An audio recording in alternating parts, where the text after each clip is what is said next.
The time is now 12:30 p.m., so we'll begin our meeting. This meeting is now open to the public, and we have started recording.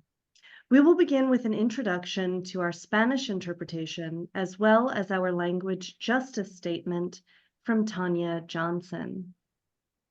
Hello, good afternoon. My name is Tanya, and I'm the interpreter for the Environmental Justice Program at CDPHE.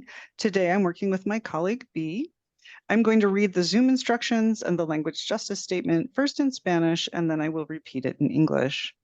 Hola, buenas tardes. Me llamo Tania y soy la intérprete, no puedo hablar hoy, del Programa de Justicia Ambiental y Departamento de Salud Pública y Medio Ambiente de Colorado. Hoy estoy trabajando con mi colega B. Antes de comenzar, quiero asegurarme de que todas y todos hayan seleccionado el idioma adecuado en Zoom. Si prefieren escuchar la presentación en español, hagan clic en el globito que aparece en la parte inferior de la pantalla de la computadora y seleccionen español bajo interpretación. Si están usando un teléfono celular o una tableta, hagan clic en los 3 puntos que están a la derecha donde dice More o Más y eligen el español como su idioma de preferencia. Las y los integrantes de la comunidad están invitados a hacer sus comentarios en español, si así lo prefieren. Nuestra organización ha asumido el compromiso de fomentar la justicia lingüística. Invitamos a la comunidad a usar su idioma de preferencia para participar en la reunión. Les agradecemos que hablen lenta y pausadamente y que usan palabras comunes para que sea más fácil de interpretar. Before we get started, I would like to direct everyone to the appropriate language channel on Zoom. If you would prefer to listen in Spanish, please click on the small globe at the bottom of your screen and select Spanish. If you are on a tablet or phone, click the 3 dots to the right of your screen that says More and select Spanish there. During the meeting, there may be community members who choose to give their comments in Spanish. If you are not bilingual, you will need to click on the English option to be able to hear the interpretation.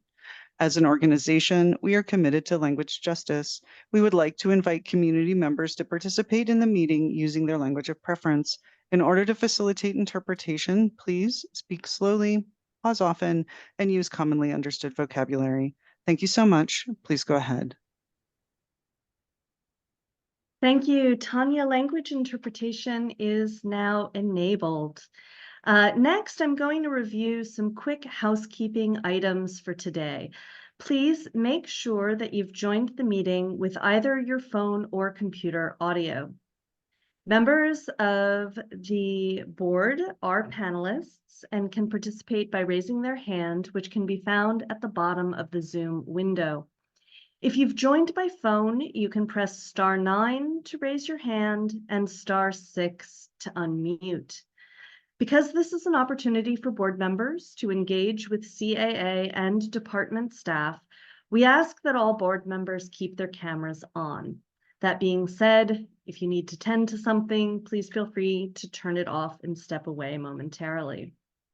Board members, please be sure to state your name and your organization each time you speak. Also, if board members can make sure their chat settings are set to everyone when they are sharing feedback, this will ensure that everyone in the meeting can see that feedback. We are recording this meeting and will post it to the advisory board webpage, which I've just linked to in the chat. There, you'll also find meeting materials for today, including a Zoom guidance document. Non-board members will have an opportunity to speak during our public comment period. I will turn the chat function on during our scheduled break, and you can send me your name and affiliation to join the list of those who will speak during the public comment time. As a reminder, these are the ground rules we've put in place in order to have a productive meeting and to ensure that we can hear from all of the advisory board members. And now I will turn it over to Scott. Great. Thank you very much, Tanya and Amanda, for the language justice statement and the meeting logistics for today's meeting. Welcome, everyone, to Colorado's 25th Producer Responsibility Advisory Board meeting. Thanks very much for joining us today. My name is Scott Cassell. I am with the Product Stewardship Institute, and I am the facilitator for the advisory board. In today's meeting, we will turn our attention to the requirements around the development of the plan proposal. First, though, we'll do a roll call, as you see here, looked over by this cute little animal. So I want to thank everyone here for those introductions. And let's see, raise your hand or give a wave and say here. So I'm going to go down the list. Nonprofit seat, advisory board chair, Liz Chapman. Here. Thank you, Liz. Non-association seat, Scott DeFife.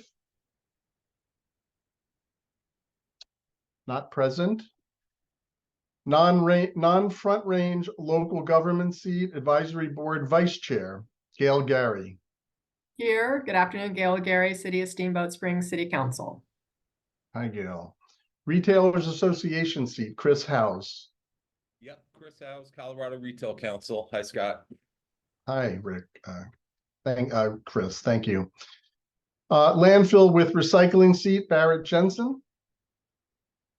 Yeah, good afternoon. Barrett Jensen with Waste Connections. I'm here and I apologize. I cannot get my camera to work. All right. Thank you, though. Thanks for joining us. Absent today, I understand, is Rick Cater, the Murph seat. Just confirming that. Okay. Municipality seat, Caroline Mitchell. Caroline Mitchell, City of Fort Collins, here. Great. Hi, Caroline. Okay, we have the county seat, Jake Neese. Hello, Jake Neese, Erie County Commissioner. Welcome, Jake. Environmental justice seat, Junior Ortega. I'm here. Hi, Junior. Recyclable material hauler seat, Mark Petrovich. Yes, Mark Petrovich, Republic Services, here. Welcome, Mark. Thank you. We do have a vacant seat, which we'll get to in a minute, manufacturer of recycled paper products. The next, though, is compost facility seat, Clinton Sander. Yep, Clinton Sander, A1 Organics here, and happy International Compost Awareness Week, everyone. Thank you for that. That is a happy week. Packaging suppliers seat, Scott Saunders. Scott Saunders, KW Plastics, here. Hey, Scott. Non-voting department seat, Wolf Cray. I am here. How's it going, Scott? Good to see everyone. Good to see you, Wolf. Non-voting PRO seat, Peter Hargreave. Present. Thanks, Scott. Excellent, because you're presenting a lot today. I'm glad you're here. All right. I will now move us into the business meeting. The first item of business is to approve the summary for the last meeting. That's meeting number 24. And let me ask if anyone has any feedback to those notes. Hearing none, I'd like to ask for a motion. I'll move to approve the meeting number 24 summary, Jake Neese, Erie County. Thank you, Jake. I second Scott Saunders with KW. Thank you, Scott. Any opposed? Hearing none, they're approved unanimously. I think with this picture, though, I have to say it's not conducive for people doing work. It looks very relaxed, that photo of, so maybe we needed something more energetic, but it's a beautiful photo. I love it. I have to just say. All right, next, quickly go over the agenda and then we can dive into business. So the agenda, as you see from the screen here, includes department updates from Darla, plan proposal topics that include plan to increase the targets, producer compliance, and reimbursement rates. We'll then take a 5-minute break. Then we'll have continuation of discussion on the proposal topics, including recycling practices, reuse, refill, and material recyclable list follow-up. And then we'll have public input, as we always do. And then we'll have a meeting summary and next steps and adjourn. So with that, let's jump right into the first agenda topic, which is department updates. And I'd like to pass it over to you, Darla. All right, wonderful. Thank you so much, Scott. The first department update I have today is to let you all know that David Seelig from Federal Recycling resigned from the board effective May 1st. We want to extend our gratitude to David for the time he served on the board, and we hope that he will continue to stay engaged in the program development work. We posted the vacancy announcement last week, and we'll keep it open until May 24th. So please feel free to share that announcement with others who you think might be a good fit for this position. The seat is for a manufacturer of recycled paper products who is not a producer. So kind of a tricky seat to fill there, but I'm happy to answer any questions you might have for this update.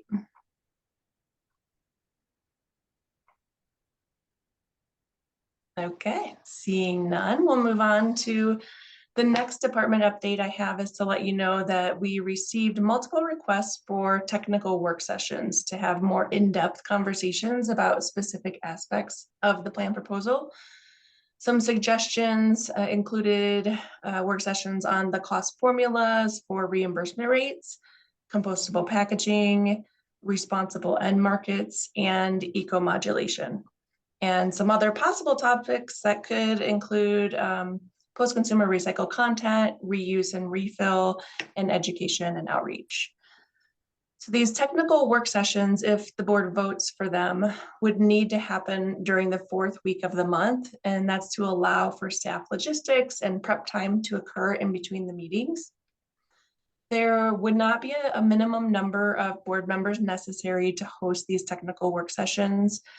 Any board members are welcome to attend the sessions they're most interested in, but there will be no requirement to attend. And any absences during these technical work sessions will not count towards the maximum 3 absences that are allowable in the bylaws. So with all that said, I'm going to turn the mic over to Liz, our chair, to walk you through a discussion on this topic and maybe a vote. So go ahead, Madam Chair. Thank you so much, Darla. Liz Chapman, Recycle Colorado. So as Darla indicated, in order for us to direct staff to schedule additional technical session meetings, we need as a body to vote to do, we need a motion and a second and then a successful vote to do that. So before I ask for any motions, I would invite my board members to speak up about what are your thoughts in regards to these additional technical sessions.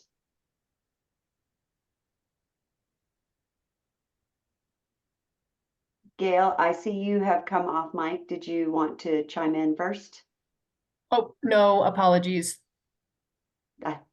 It's okay. Thank you. Anyone else? I'm looking for hands and coming up. Oh, yeah. Thank you, Junior. Please do. Junior Environmental Justice. Now, do we know how long this meetings will take on this extra work sessions? And then will it be throughout, you know, kind of like today in the middle of the day? Is it something that can happen after, like when I say after hours, I mean like past 4 or 5 from a regular, you know, someone's regular work schedule per se? So great questions, Junior. It is up to us how long those sessions are. My understanding is the recommendation is to have them at the same time and for the 3-hour block. If we set aside 3 hours and we only need 2, then we all get that time back. If we set aside 2 hours and we need 3, then we're hard pressed to cover all the materials. I would also add as context that our colleagues in other states are having all-day meetings over these same topics. So there is precedent to have more time allotted to cover these topics, but exactly how much time we use and what time of day is part of what this discussion is intended to reveal. Thank you, Junior. And I'll go to Jake and then to Clinton. Hi, yeah, I'm interested in contributing a bit more on several of these topics. Just wondering, I think in order to really feel good about it, or I mean, would the tone of these meetings be a little less formal than these meetings here? Because we spend a lot of time bogged down by procedure here.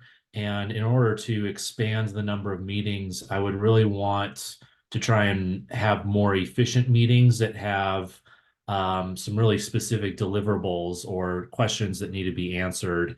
In general, I like to limit meetings or go for the goal of about an hour and a half, because after that, it really starts dragging on and you start making decisions that maybe aren't as informed and that might be more driven by trying to get the meeting finished with. So I would really advocate for hour and a half meetings and having them be less formal and also having really specific goals and deliverables. So before I move to you, Clinton, I want to give staff, CDPHE staff, an opportunity to address that one element of your question, Jake, in terms of the formality of the meetings. It is my understanding that because these are technical work sessions that are outside of our regular meetings, they will indeed be a step down in terms of formality. As Darla indicated, they don't count towards absences. Not making them does not count towards your absences. We would not be taking any official actions. So we would not be taking official votes. Any recommendations that came out of the group that met for the technical work sessions would be brought forward at the next advisory board meeting if there was an action item identified, and then the entire group would be voting on that action step or that decision or that recommendation at the next advisory board meeting. However, we are legally, this is a legislatively dictated group. So there's a limit to how informal we can be, I am sure. So I will pause for a moment and let Darla address anything I left unaddressed in relation to Jake's question before we move on to Clinton. You actually did a great job, Liz, of describing it. These are not business meetings. They will be less formal. Even when we did the technical work sessions for the needs assessment, we would just conduct the digital roll call on the side just to really cut down on the business aspect side of the meeting. We will not be approving minutes or any of the more formalities that you're referring to that we have during our monthly business meetings. It will really be sessions focused on one of these topics that you see on the screen.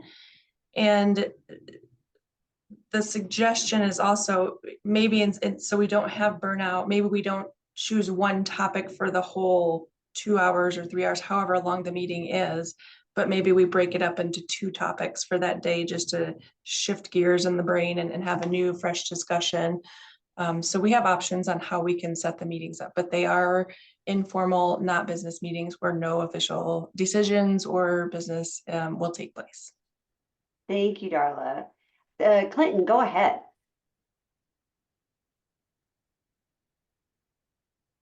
Sorry, technical difficulty. Clinton Sander, A1 Organics.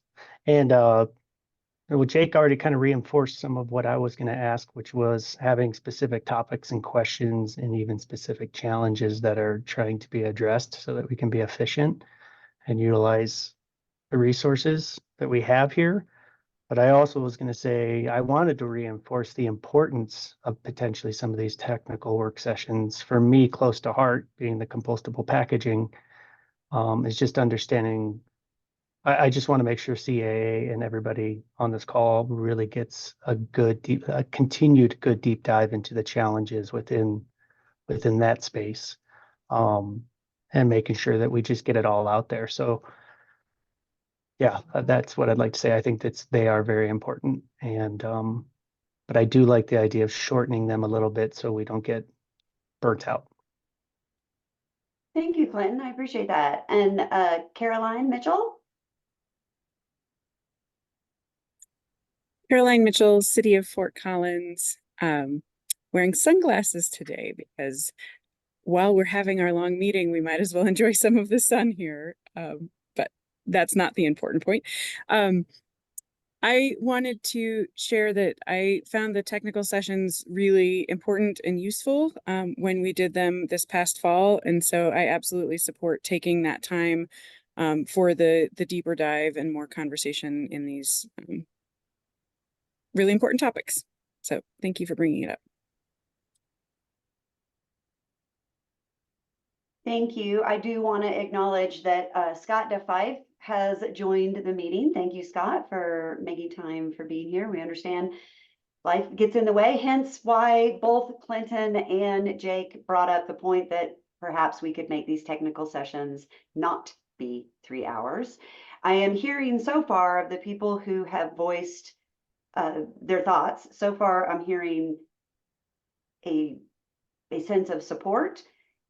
Scott DeFife, you're off mute. Would you like to add? Let me bring you up to speed. We are discussing as a board if we would like to vote to direct staff to schedule technical sessions on the topics that you see listed on the slide here. And so this is, we don't have a formal motion on the table at this point. This is just discussion of the concept. Yes, thank you, Scott DeFife, Glass Packaging. I'm off site, had to find a private room that I could go into. That's why I look like there could be a green screen and then I could do the weather or something. No, I think a lot of these topics are very detailed and deserving of, technical work sessions, at least some of them, maybe not all of them, but I think technical work sessions are probably warranted here. Thank you. So I saw Carolyn again, and then we'll go over to Gail. Caroline Mitchell, City of Fort Collins. I wanted to add one more comment on the meeting length. I certainly also am not a fan of long meetings for long meetings' sake. And I know we have a lot of people in this group. And I also sort of sense the tension of wanting to make sure we get as in depth as we need to on these topics and that the attendees have a chance to participate fully. And so my instinct might be to keep the full length and for us to focus on efficiency of the meetings, and absolutely if we can end it early, do, but it's really hard to have a really meaty discussion going on with a group of people and have that cut short. So I know there's lots of tensions in all of this, but I just wanted to add that into the conversation also. Thank you so much, Caroline. Go ahead, Gail. Yes, thank you, Gail Gary, City of Steamboat Springs City Council. I'll come off mic now. Sorry about that. I had a little technical difficulty a little earlier, so thanks for bearing with me. I too would support the technical work sessions. I think there's a lot of information in which we need to dig deep. Again, echoing what everyone has said, we don't need to fill our calendars unnecessarily, but it's easier to block time off and get some extra time rather than having to push to have a quick conversation to get through all the topics. So I would support those and agree that as long as we have a purpose and questions and can stay focused, maybe we could get some extra time. And then I was going to say, if you're ready, I would be glad to make a motion. Thank you, Gail. Oh, go ahead, Scott. I just wanted to reiterate what you had mentioned before, Liz, based on these comments, is that these are extra meetings and they're there for you to attend or not. And you can also leave early to these meetings as well. And perhaps if there's some things about these meetings that you want to talk about first, you should let us know. We can make consider that earlier in the agenda so you don't have to stay for the full meeting. So consider it that way as well. Thank you, Scott. And Gail, I think we've got a few more comments before we want to move into making a motion. Go ahead, Peter. My apologies. I just wanted to ask the question. So typically, I'm driving a lot of the content for these meetings, and I wasn't sure for the technical work sessions whether there would likely be more push for specific questions from the board members, because some items may be ones we've started to tackle already. So would the advisory board see CAA driving the content? Would potentially some of the board members want to present a perspective or considerations? I mean, is there a sort of design that people would see to the technical work sessions so that we can deliver what is efficient and effective for the board members? I see Jake and then Clinton. Go ahead, Jake. Thank you, Peter. Okay, in response to your question, Peter, I think a decent format would be what are you working on that you could use suggestions on, or are there problems that you're running into that you could use advice from the advisory board? And so give us at least a few days ahead of time to look at what those might be and to get in touch with our local contacts to be able to use our networks to help you solve issues that you're running into, and then also leave space for anything that the advisory board wants to discuss and have that be on a similar timeline. Give us a deadline a few days, a week ahead of the meeting to put topics on the agenda for the work session. Thank you, Jake. That is very helpful. Go ahead, Clinton. Clinton Sander, A1 Organics. Jake, you're awesome. That's exactly and pretty darn close to what I was going to say. So I appreciate and I reinforce what Jake just said. That's exactly like, what does CAA need for us to help bring in clarity to the conversation using our resources, since we're right in the mix of it. Thank you, Clinton. Scott, I see your hand is up, but I wonder if that is from previous, or did you have a new thought? Scott Cassell. Sorry, it was leftover. No worries, no worries. So I know in some of the discussions that I recall that we've had about this topic, I do believe there might also be an opportunity with these technical sessions for board members to bring their expertise to the table, or outside experts to come in and present information for the technical group to consider. I'm thinking along the lines of what you talked about, Clinton, in terms of compostable packaging. A technical session would give you the opportunity to bring some information that you think is important to inform the conversation. Our hauler friends would probably want to bring some information to bear as the discussion proceeds with the reimbursement rate discussions. Our MRF friends on the eco-modulation and so on and so forth. So I think that we can work with staff and CAA to craft what the content's going to be. It sounds like the board is interested in getting initial direction from CAA and then using our networks to bring additional information to those work sessions.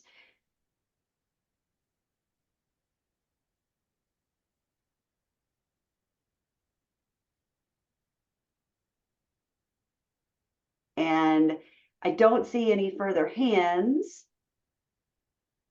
So it sounds like we've got two different things to resolve here. It sounds like there is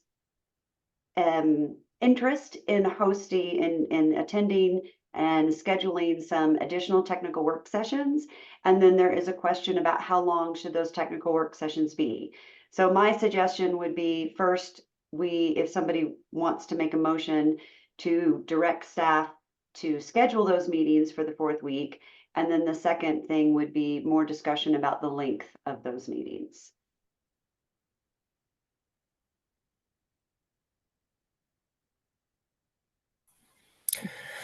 Mark Petrovich, Republic Services. I'll make a motion to have staff move forward with setting technical work sessions.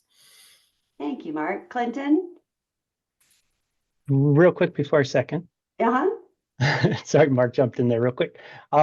Is there an opportunity to set up the agenda and the questions for the technical workshop in the meeting prior to that technical workshop, so that when we're on this meeting, we can have, even if it's 2 to 3 minutes, everybody look at, hey, this is what we're about to go into. This is the questions. Here's the details. Get quick feedback, then go into that next technical workshop. Do you understand what it does? Does that? I think so. And I do believe, and I will punt this to Darla again, but I do believe that that is going to be a necessary part of how we do this, because CDPHE staff needs time to pull together translation services and their slide deck. So I think it is reasonable to expect that the advisory board meeting prior to the next technical work session could include as a regular part of the agenda going over the anticipated agenda for the next technical session. Darla, am I right about that? Somewhat, yes. So our process in setting the agenda is a collaborative process where CAA and the department meet to discuss what topics we need to cover and what questions we need to have answered. And you see in your slide deck that you receive in advance of the meeting that the questions are pre-populated in there. We're open to receiving suggestions from the board on what you prefer those topics to be. But if somebody, for example, throws out, they want to talk about reuse refill for the next technical work session, and Pete and I meet and discuss, they're not really ready to discuss reuse refill quite yet, we may have to make some adjustments to that request for that topic. Thank you, Darla. Does that answer your question, Clinton? Yeah, yes, kinda. My thought is we all get lots of emails and we try to be efficient going through emails. So having an opportunity where we're actually, and I don't want to use the word forced, but we're all together, here it is, let's look at it, I think is a great opportunity for these work sessions so that we can really dial them in and get the answers that are needed during that limited time. Go ahead, Peter. Thanks, Clinton. I think we'll do our best on that side. There's going to be lots of moving parts as this work is completed, and I'm sure there'll be questions that we may not have that may come a bit later at that meeting. But I think we'll try to do our best to spell things out well ahead of time for you. As I said, we're going to be doing other consultation sessions as well with hauler groups and local governments, et cetera. And so, some of those sessions may bring back some questions we want to bring to those advisory group meetings as well. So I think what we can do is work towards that goal of making sure that you've got a good outline of what's happening for those meetings and what the questions are. Thank you, Peter. I appreciate that additional context. So we have a motion on the table. I will motion to second the technical workshop sessions. Okay. So I would ask all in favor, say aye. Aye. Aye. Aye. Aye. All opposed, please say nay. Okay, so we have a vote to have these technical sessions. The next question is the time allotment. And I know that this is already a big time ask for everybody. And you guys have heard what other people have said. Does anybody else want to chime in on the time element discussion? It seems like we were evenly split between board members that would prefer something closer to an hour and a half, 2 hours, and board members that were supportive of a 3-hour time slot. Would anybody else like to weigh in on or present a third option?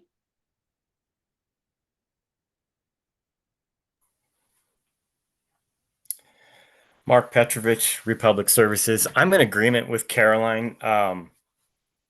I would hate to put an hour and a half limit on it and then feel rushed if we're still trying to work through something kind of difficult. And so I, like everyone else, would prefer to have the meetings be less than 3 hours, but I don't think it's productive to put a time limit. And so we're rushing through something that we need to spend a little more time on. So I'm in agreement with Caroline that if we can get done earlier, that's great.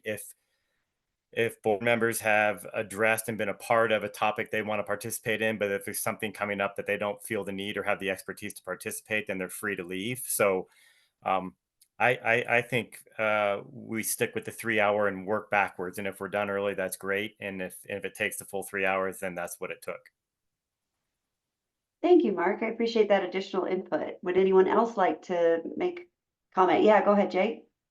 Could I just get a clarification? I was imagining like an hour and a half on each one of these and having these be separate. Are we talking about putting all of these topics in one work session meeting? No, my apologies for not being more clear. My understanding is each of these would be their own technical work session. And Okay. what Darla had indicated is if it looks like, based on board feedback and CAA's needs at the time, if it looks like there's time to cover 2 of these topics, setting aside an hour and a half for each, that is certainly something they would look at to try and expedite and minimize the time ask from everybody. Darla, am I repeating that correctly? You are, Liz. Thank you. Does that answer your question, Jake? Yes, it does. And I believe, based on what you said and what I'm hearing from everyone else, is in advance of that technical session, there would be a timeline or an agenda so that if you could only attend part of that, you would know which part of that was going to be covering the topic that you were most interested in engaging in. So it wouldn't necessarily mean that every board member would have to be there for every 3 hours.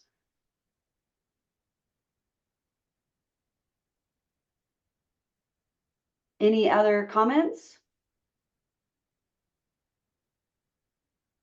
With that, then, if anybody wants to make a motion to establish the length of the meetings that we just voted to have, we're ready to hear that.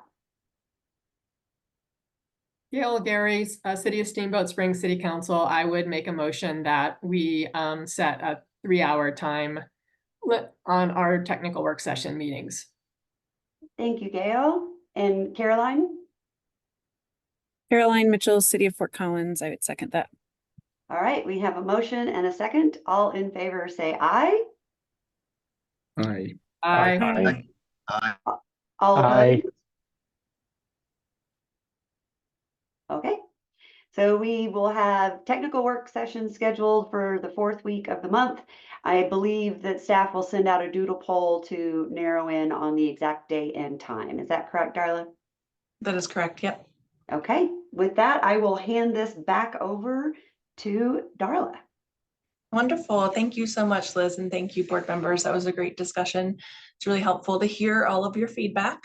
I want to pause for one moment and check in with Becca. I got a little chat about the vote process. Becca, are we good with the vote process as such, taking a motion in a second? Yes, I just don't think we did a vote on the minutes, but I think okay. I think there was a motion and a second, but not an actual vote. But I think it would be fine if we just maybe do a thumbs up that that's okay with the board. There was no concerns about the minutes.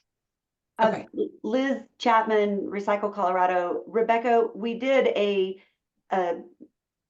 partial vote. There was a call for objections. Okay. Since there were no objections, it was considered to be a unanimous yes. Got it. Thank you, Liz. Okay, great. Thank you for clarifying that. The third department update I have for today is to let you know that the details are all coming together for June 12th and 13th in-person meetings. Your calendar invite for the June 12th tour day has been updated with the itinerary as shown here on the slide. There will be 2 pickup points, one in Glendale at the department office and a second in Westminster at the Park and Ride. The purpose of this in-person tour day is to showcase the closed loop glass infrastructure that is in place in Colorado and hear from industry about what their challenges and successes have been to date. So with that said, we will tour the Boulder County Recycling Center at 9:30 and then head over to Glass in Broomfield for a tour at 11. We'll have a quick stop for lunch at the Goodhue Farmhouse, which is also in Broomfield, before heading down to Rocky Mountain Bottling in Wheat Ridge for a tour there. And then we will end our day with a tour at Coors. And then at the end of the day, there will be 2 drop-off locations, which are the same as the morning pickup locations in Westminster and Glendale. So we will send you a pre-meeting packet with more detailed information, including the PPE requirements. The personal protective equipment is PPE, the contacts for the day of, and other important information. And then Brandon will also be sending you a survey regarding your lunch options for that day. We do have very limited openings for members of the public to join us on the tours, and those will be on a first come, first served basis. So an email will be sent out to all stakeholders as soon as registration opens for the June 12th tours. Then on June 13th, we will reconvene at the department office in Glendale from 8:30 to 11:30 a.m. This will be a hybrid business meeting, so interested members of the public and stakeholders can attend virtually. Again, we will have very limited seats available in person, but the registration link will allow you to select which option you prefer, whether that's online or in person, until the maximum capacity is reached for that day. So does anyone have any questions about that update? Jake? Yeah, are you able to, when you send out information on this, can you send us recommended hotels to stay nearby? Definitely. Thanks. We'll do that.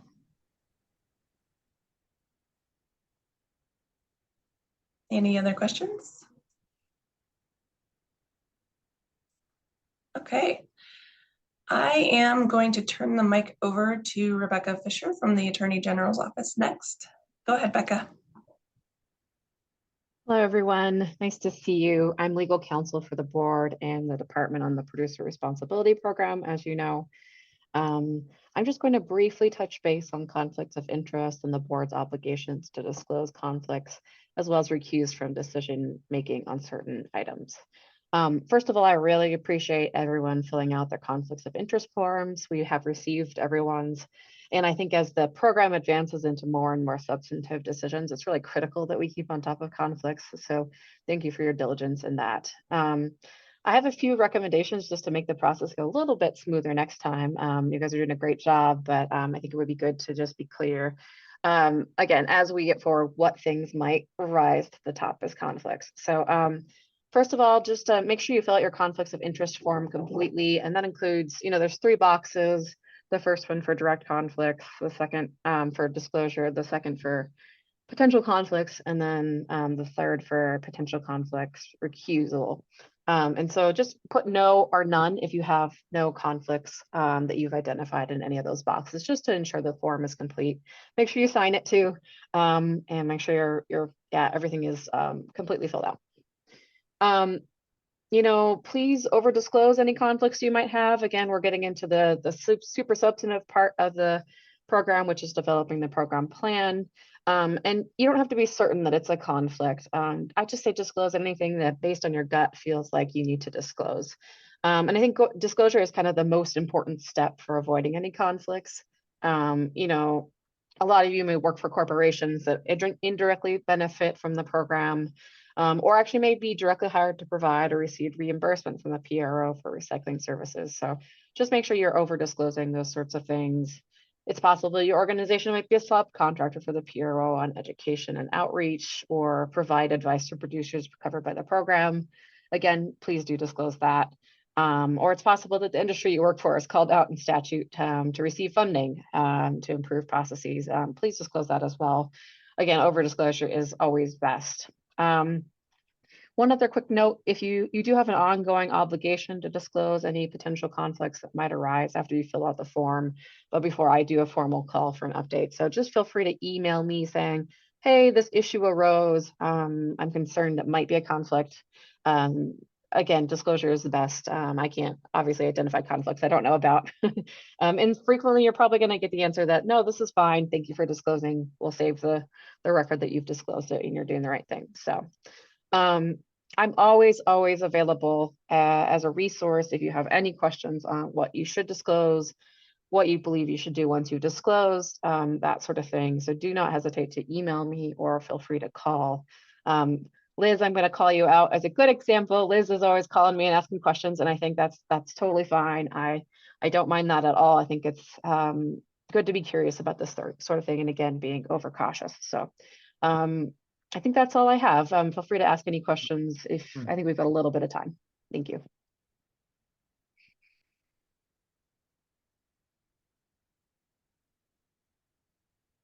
Well, I will jump in here. I think, Darla, if I'm not mistaken, at this point, we turn it over to Pete to go over the plan approval process and the topics. That is correct. Perfect. Thanks, Scott. Thanks, Darla. Maybe just move to the next slide. I think what we're trying to do at each of the meetings is, just do a quick follow up on the previous meeting and the topics that we covered.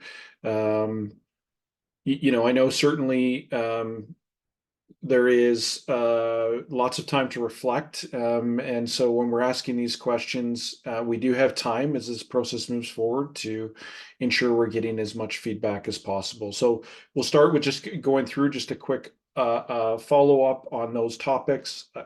I'll provide a little bit of a sense as to sort of what we've heard back.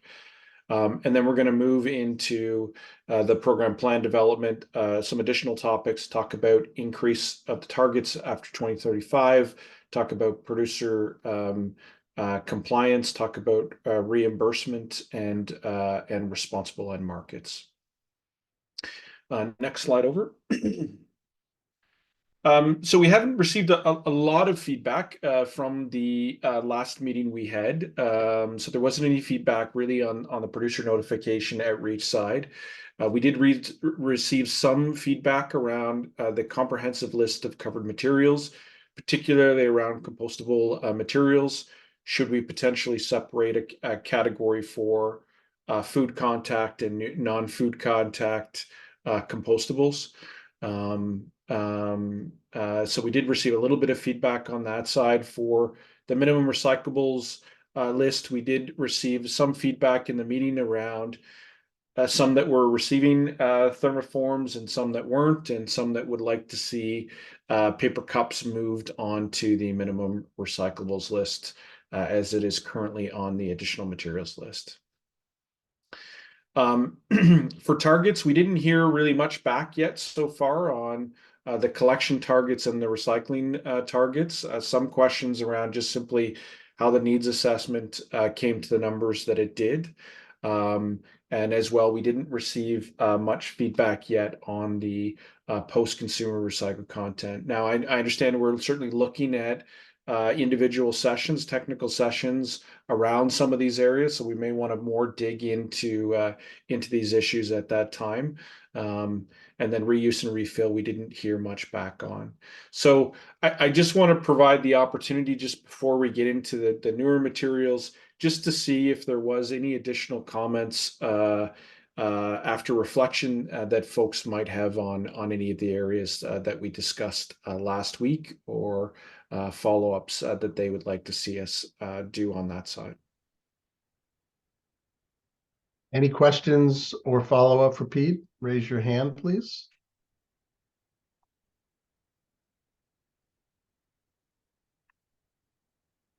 Seeing none, I take it we'll move on. Keep moving forward. Perfect. So one of the additional requirements in the program plan is CA needs to describe how we will continue to increase the state's minimum recyclables list, minimum collection rates, recycling rates, and the minimum post-consumer recycled content rates after January 1st, 2030 and January 1st, 2035. So currently right now we are proposing to follow the scenario that was approved by the Joint Budget Committee. So that gives us our targets for 2030 and 2035 for collection and recycling. We are looking at a process where, as part of our annual reporting, we will assess those targets on an annual basis. So looking at how do we make sure that we're continually improving as to the targets that are being reached. How do we ensure that the system is working in an effective and efficient perspective? So are the tools that we're applying to the state to increase accessibility, to promote promotion education, Are those working? Are there concerns? Are there areas where we may want to consider changes? And then transparency around the need to track and publicly report on not only what is working, but potentially where there may be needs for improvement on an annual basis. So we're going to review those on an annual basis. The legislation does also require that a needs assessment be completed every 5 years and an update as well to the program plan. We're also going to be, as part of the regular annual process, we will be reevaluating the material, the minimum recyclables list, and excuse the spelling on that. So as a result, there is going to be a continual and ongoing reevaluation of what the program is achieving, potentially what changes might be needed to improve the outcomes that are coming from the system that's put in place. So I guess I've left a question at the bottom. Are there other factors we should look to consider in increasing collection rates, recycling rates, and minimum post-consumer recycled content rates after January 1st, 2030 and January 1st, 2035 that should also be taken into consideration?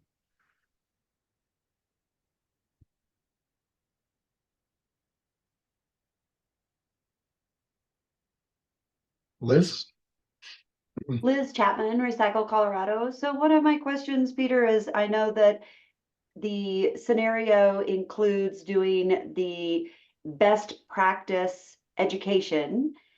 Is there going to be a mechanism for measuring the impact or engagement of that outreach and education campaign? Yeah, Liz, so one of the things that we're looking at doing is, as part of annual reporting, how do we look at trying to better understand what may or may not be working on the public education side? So that could be things like what's happening with contamination rates within the program. That might be what our participation rates, how many households are currently participating, and what is the amount of material that they're placing at the curb on a weekly basis or bi-weekly basis. So generally understanding the parameters around engagement from different communities and understanding potentially what the differences might be between the different regions themselves, and if potentially there may be changes in approaches that need to be taken between different regions of Colorado to ensure that we're getting effective engagement from our residents. Clinton. All right, Pete. Hi, Clinton Sander, A1 Organics. I'm going to try not to confuse you because I know I confused you last time on this call when I was talking about post-consumer recycled contact rates. But I think it's valuable to understand that when compostables are being processed and used and divert food or being processed in a commercial compost manufacturer, that's going to create compost as an end market product. So shouldn't we track the amount of compost that is going back into the Colorado market based from the diversion of the materials being processed, which are connected to the compostables within the EPR? Because in order to process, you got to move the material out to have more space to process more compostables. So it's important that you're looking at the end market for compost use.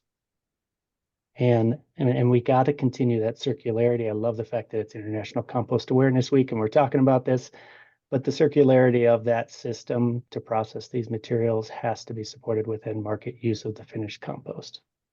So I think it's important as a data point to understand how much compost that's being created potentially with compostables or they're in there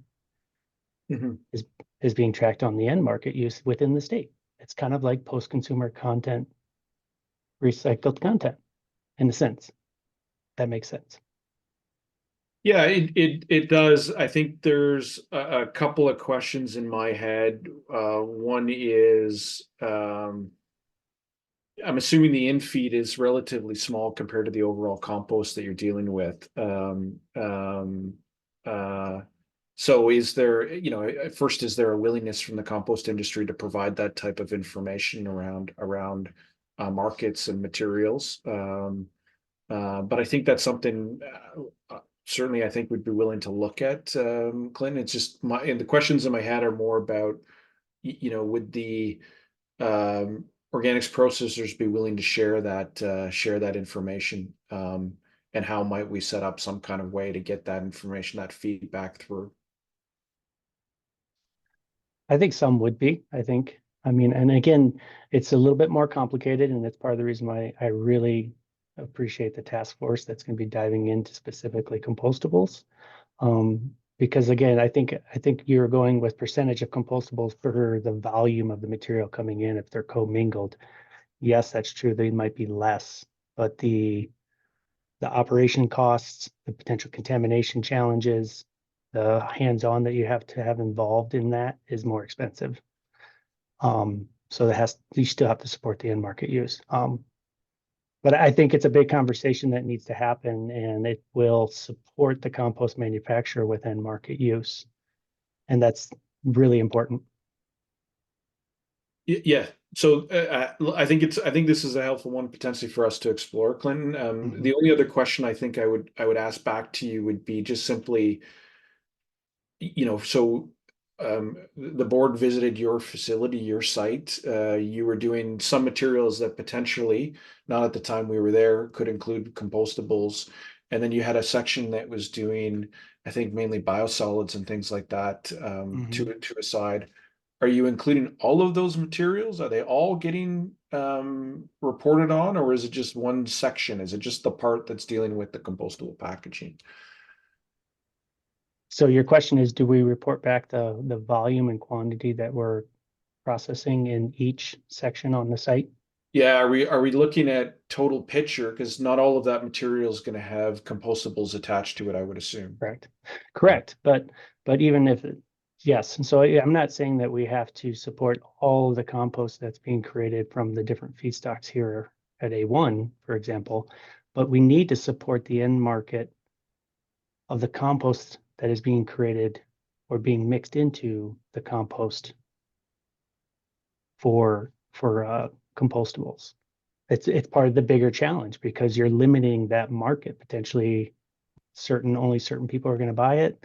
Potentially you can only put it into certain markets because of the type of materials that's in there. It's a bigger conversation, but supporting that would be very valuable to a compost manufacturer. Okay. Helpful feedback. Did I answer that? Yeah, you did. Yeah. Thanks. Any other comments, questions in response to Pete's question at the bottom of the slide?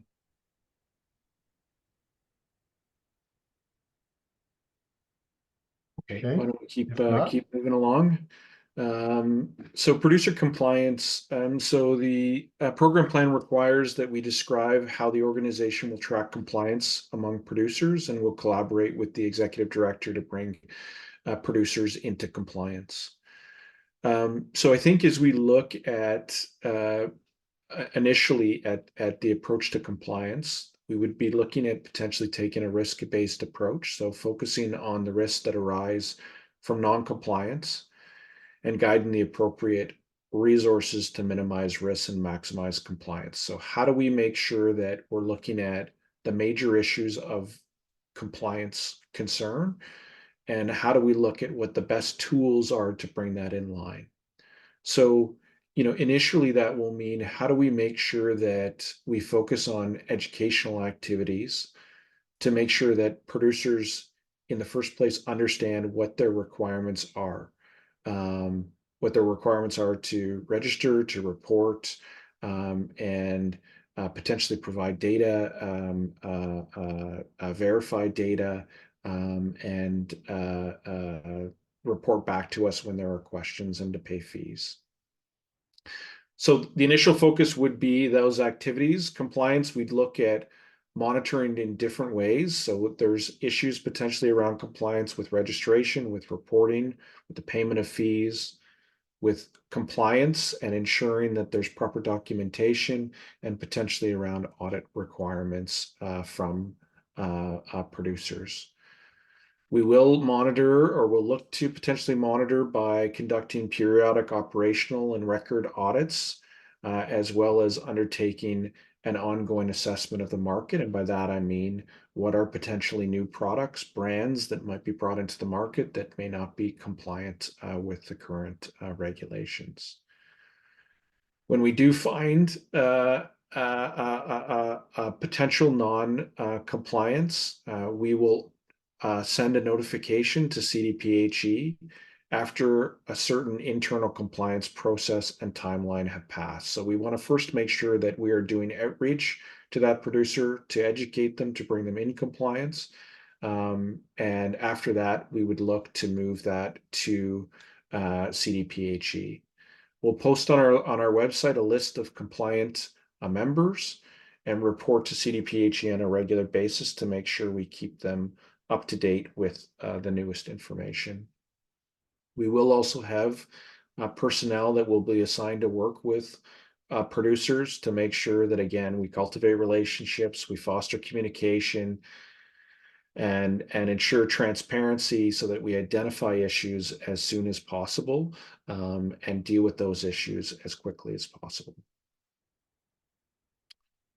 Next slide over. So there's two questions I think we have in this area. Are there any concerns with that proposed approach? Are there other ways we should be looking at tracking or reporting around compliance among producers? Okay, the big compliance question. So, Amanda, can you go back to the previous slide? Where the approach is laid out. Thank you. Jake. I wonder if there will be a way for someone to make a report of non-compliance if they find an example out in the wild.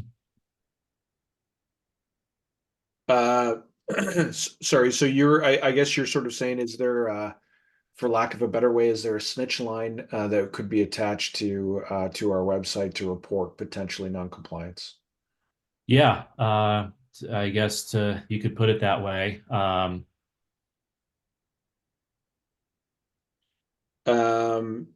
Yes, I think there's certainly an ability for us to potentially look at putting something like that into place, Jake, for allowing residents or potentially other producers to identify where there may be problems within that marketplace. Wolf. Okay. Thank you, Jake. Wolf. Hey everyone, Wolf Cray, CDPHE.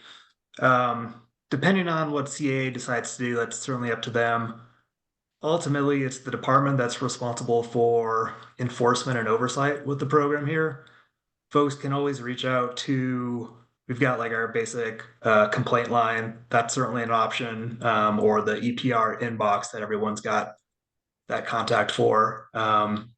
You know, we want to work with everybody in a collaborative process. And of course, we'd go through the informal process to support or resolve any complaints that come in. But yeah, that's something that we would be responsible for overseeing. So you can certainly reach out to us with any concerns regarding producers. Okay, thank you, Wolf. And Amanda put into the chat there the EPR comments at state.co.us as a way to Wolf. Sorry, Jake. Yeah, just to follow up on what you said, Wolf. There are a lot of state regulations that are the job of the state to enforce that don't get enforced.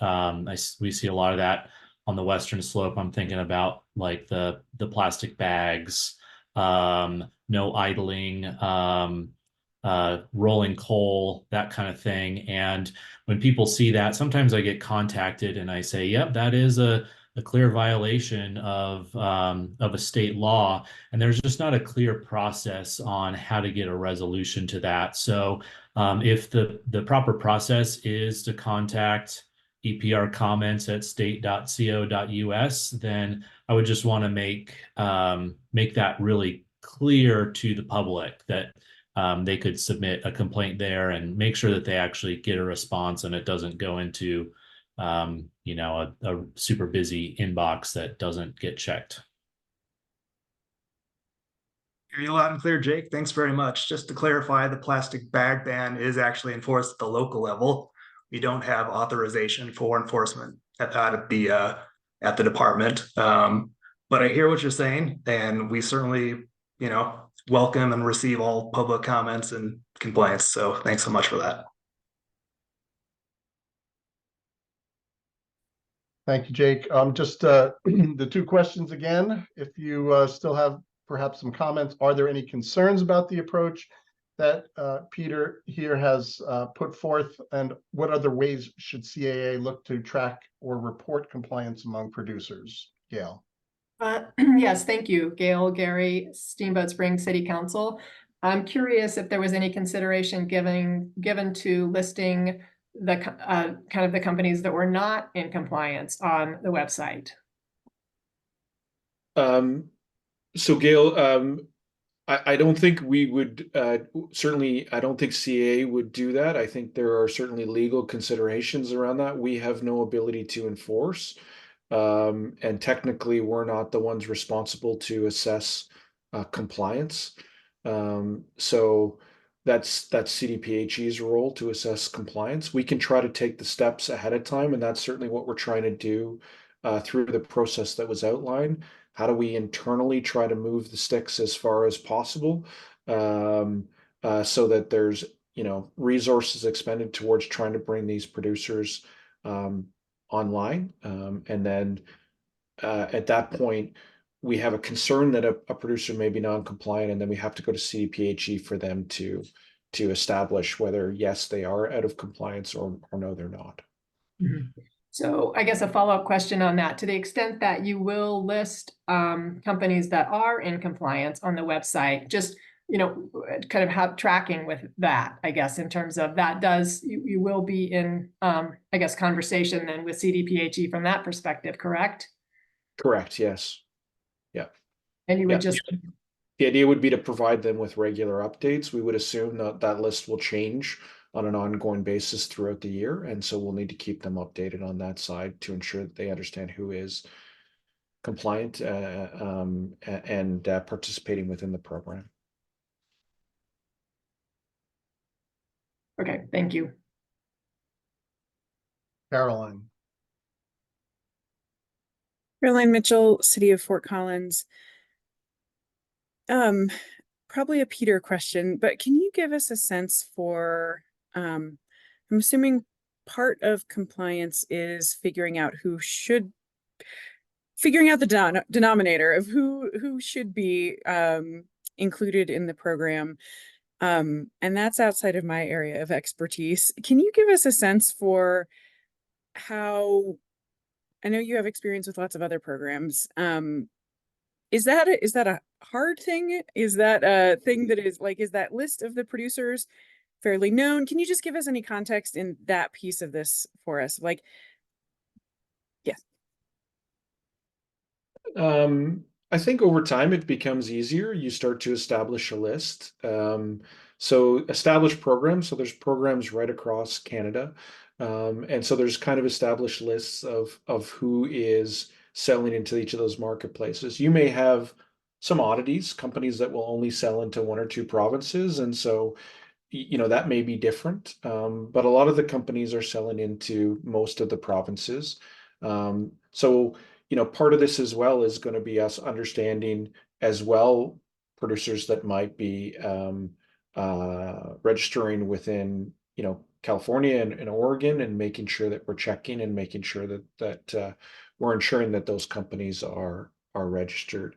The initial start of the program, there's a lot of heavy lifting to make sure that producers are aware of their obligations. And so there's a lot of heavy lifting in that needs to happen between now and producers registering and reporting their information. And so there'll be a lot of effort that will be expended in those early years to make sure we get all of those producers online. As we start to have differences between jurisdictions, the de minimis rate, So the gross revenue, there's changes in potentially different materials that are captured. That does increase some of the complexity in figuring out who is the producer.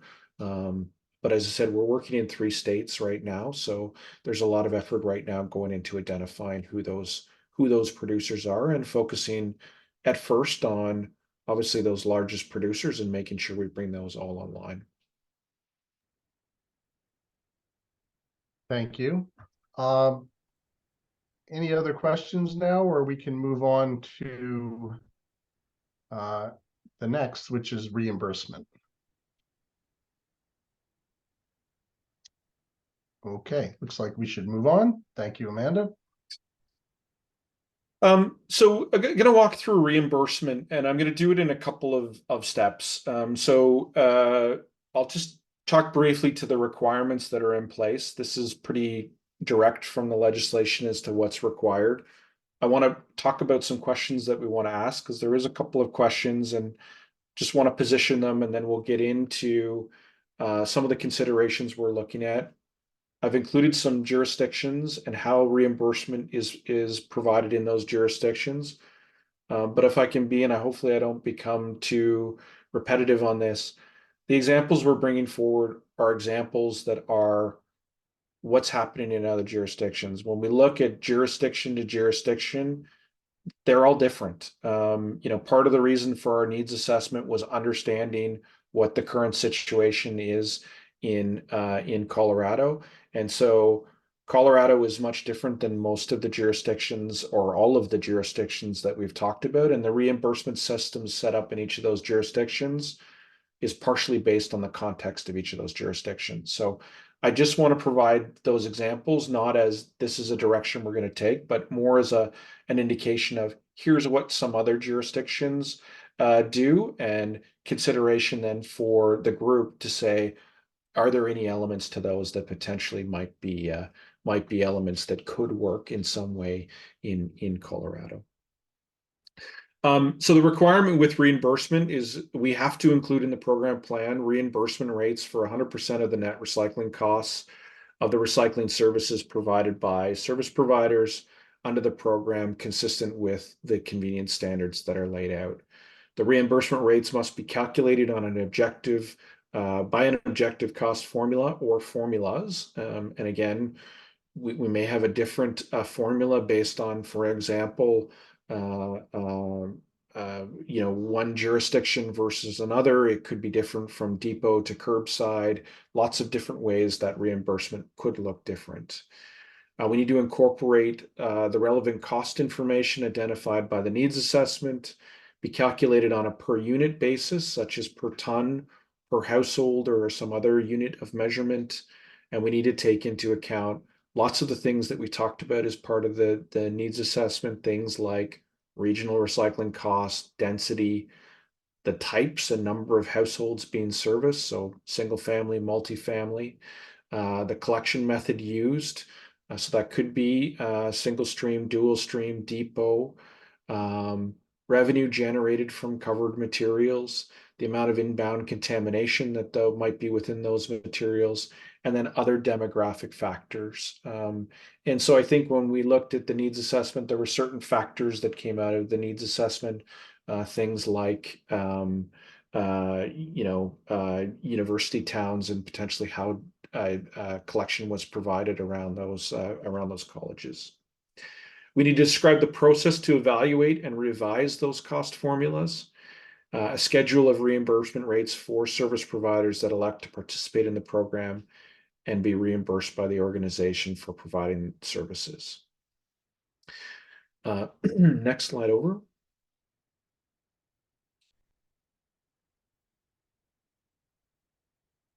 So as we go through, I don't want to talk through these questions yet, but I just want to provide more of that sort of a process to say, here's some areas that we want to come back on. So what are the most important factors to consider in designing a reimbursement model?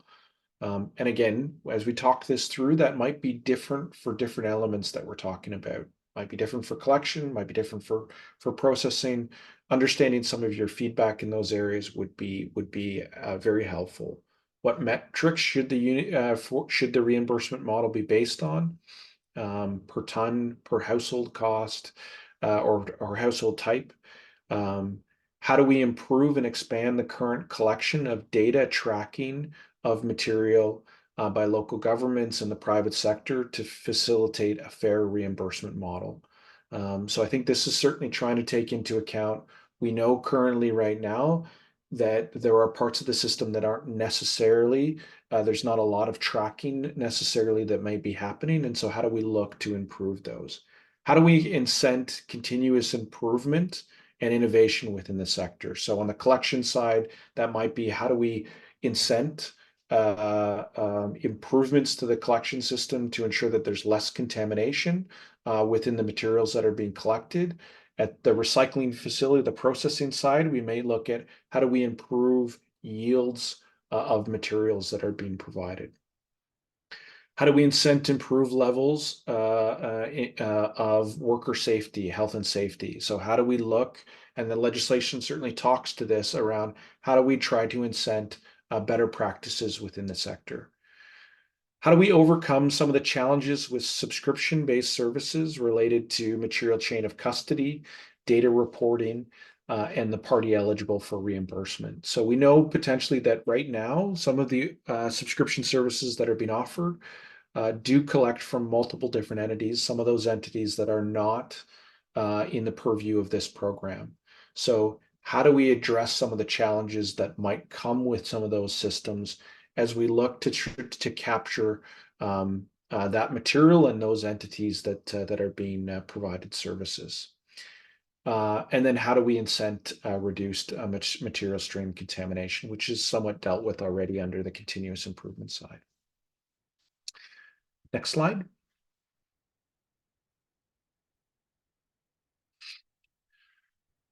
So I'll start just with curbside collection.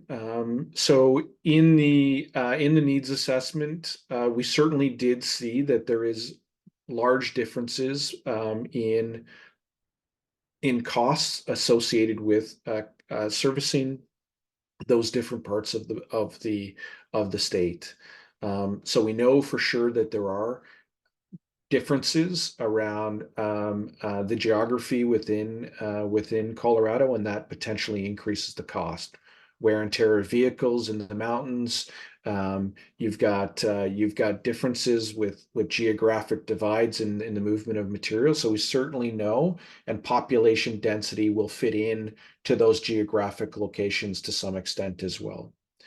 The types of households, I think we saw through the needs assessment, there are certainly differences in the servicing costs that are associated with a single family household and a multifamily unit.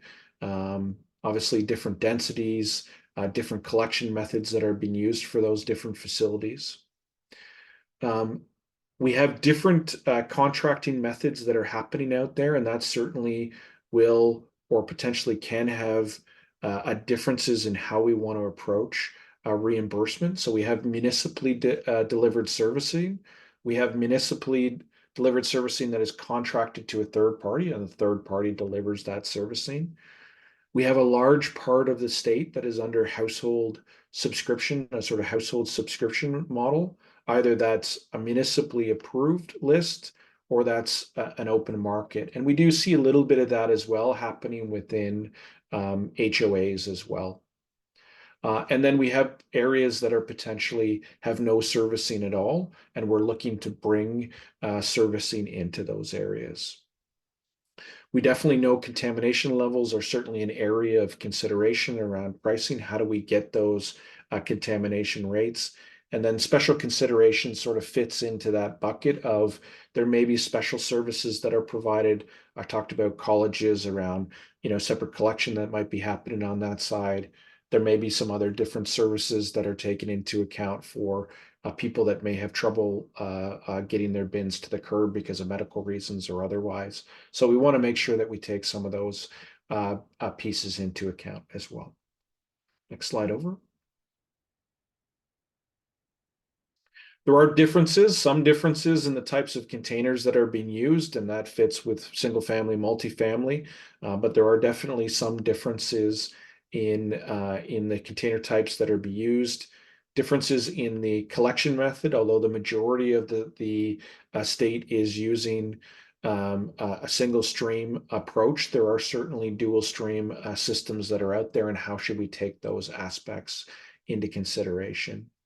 A frequency of collection will impact cost, whether it's weekly or biweekly. The materials that are collected, we're going to move to certainly a standardized list of material as much as possible. But again, there may be some differences in the additional materials list where some materials are getting collected in one region or another. Two other aspects that are often talked about are around, fuel cost. We know that fuel does obviously bounce around and does create challenges for collectors, and as well as CPI increases. So certainly, I think everybody's seen a bit of a pinch on the side of staffing over the last little while with additional labor costs that have come into account, and equipment costs. Next slide over. So drop off, you do have many of the same types of considerations. Geographic location is going to play a factor. The materials that they might be taking at that drop off site, the amount of material that they're receiving from covered entities. Again, that a little bit different when we're talking about the density of households and the number of households that are getting collected from. The collection method, so it's likely you're going to be dealing with, I'm assuming, different types of bins that are being collected, and potentially some of that material may be more separated out into streams. The contracting method is going to fit similar as to what we talked about as well before, and you'll have other considerations like contamination, CPI, and fuel escalation. Next slide over. Processing, again, you have many of the same types of issues around processing costs. Certainly, I think some of them that are different relate to yield rates and end markets, which will play a different factor within those processing facilities. Contamination will be potentially a larger impact depending on the amount of contamination that's coming through those facilities. Next slide. So again, this is, we provided 3 examples here. I was hoping to provide Oregon as well, but Oregon is a whole different beast unto itself as to how they are working reimbursement. It is a very different system than we're talking about in Colorado. I can look to bring something back, but I bluntly wanted to make sure that I could provide clarity, and there was a few areas that I needed to get additional feedback on. So reimbursement in Ontario. So we are currently in Ontario. We have there is a 2.5-year transition that's happening. There is a current shared responsibility system, and it's moving towards a full producer responsibility. So during transition for that 2.5 years, municipalities, because in Ontario, almost all contracting happens directly through the municipality. So the municipality has over years reported their municipal data in around the amount of materials that they're receiving through depot and through curbside collection. And they are also reporting as to the costs. Those costs will include the servicing costs, as well as potentially administration costs that are in there as well. So if a municipality in Ontario opts into the model, they are paid based on that reported municipal data. There is a component that is provided that provides for a fuel price component adjustment, which is done on a dollar per household per month. And there is as well a CPI component adjustment that is made on a monthly basis as well. Those are attached to indices that are looked at on an annual basis, on a monthly basis. If the municipality decides to opt out, then the reimbursement rates are set based on a competitive bid process. This is both for collection and for processing. So that's how that process works. The pro goes out and competitively bids for the collection and processing for that specific municipality. That gets bids back, and an award is provided to one of those service providers. Post transition, the pro in Ontario plans to reimburse all based on simply a competitive bid process for collection and processing. I'll maybe stop just briefly just to see if there's questions on follow-up questions as I go through the jurisdiction. I'm certainly happy to answer if there's more specific information that people are looking for as I go through. Go ahead, Mark. Yeah, Mark Petrovich, Republic Services. So in this Ontario process where they have a competitive bid process, how do you handle that for a hauler that would already have contracts with municipalities that they serve? And how would that's my first question. And then my second question goes back to the very first slide where it talks about the reimbursement is 100% of the net recycling cost to serve. So I'd like you to expand on that a little bit, because the primary service providers are going to be for-profit organizations. So I'm not sure I'm trying to understand what the net 100% of the net recycling cost, how that's going to work. Okay, so let me start with the first question, then maybe I'll come back to the second question. I might need you to just say it to me. Okay. I'm easily confused, as Clinton had mentioned earlier. In Ontario, there's been a wind up to this transition. So most municipalities would be in a position where their contracts are coming to an end. And so it's a turnover. So they're making a decision, and will be out of this service by this date. And the pro is setting up then a competitive bid process for people to bid on that specific jurisdiction. So those contracts were coming to an end.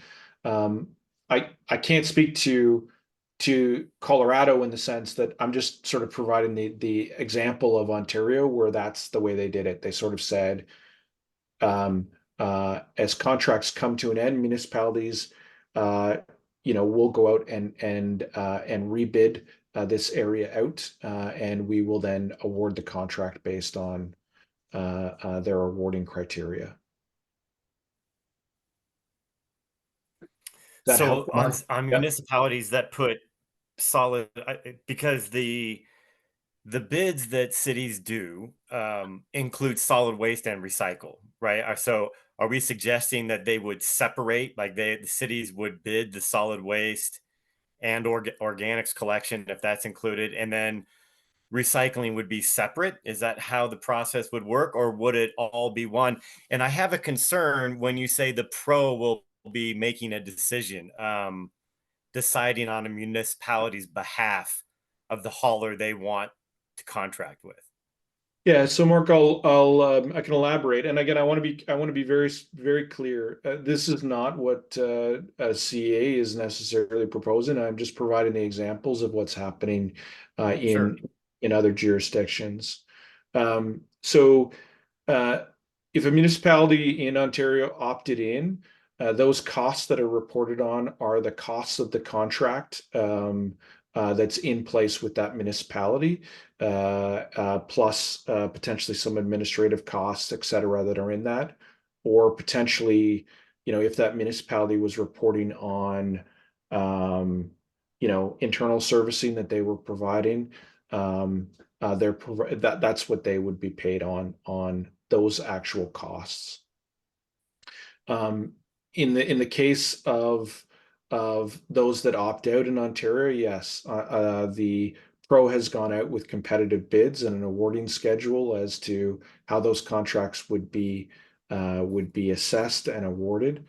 And that process still continues. They have awarded a number of contracts already for collection and processing across the province. Mark, did you have all your questions answered there? The second one was on 100% net recycling cost, and then we'll go to Liz. Yeah, so then as the discussion on reimbursement started, the first sentence is essentially the reimbursement is of 100% of the net recycling service cost.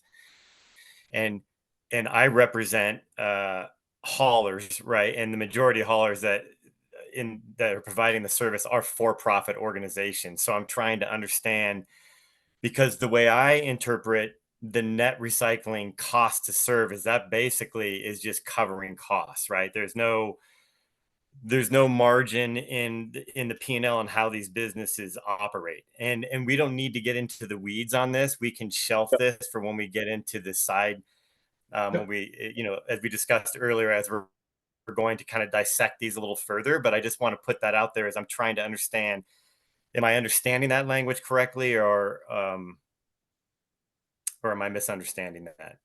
So I don't want to speak to intent, but I can speak to what producer responsibility organizations do in other jurisdictions, and that is they're paying on the costs to provide that service, and that would include for the private sector. That would include not just simply the base cost, but that would include potentially profits they're taking as well. Okay, thank you. Thank you, Pete and Mark. Liz? Liz Chapman, Recycle Colorado. Thank you, Mark. Thank you, Pete. I just wanted to reiterate that you're trying at this moment, Peter, to give us examples about how this has worked in other places.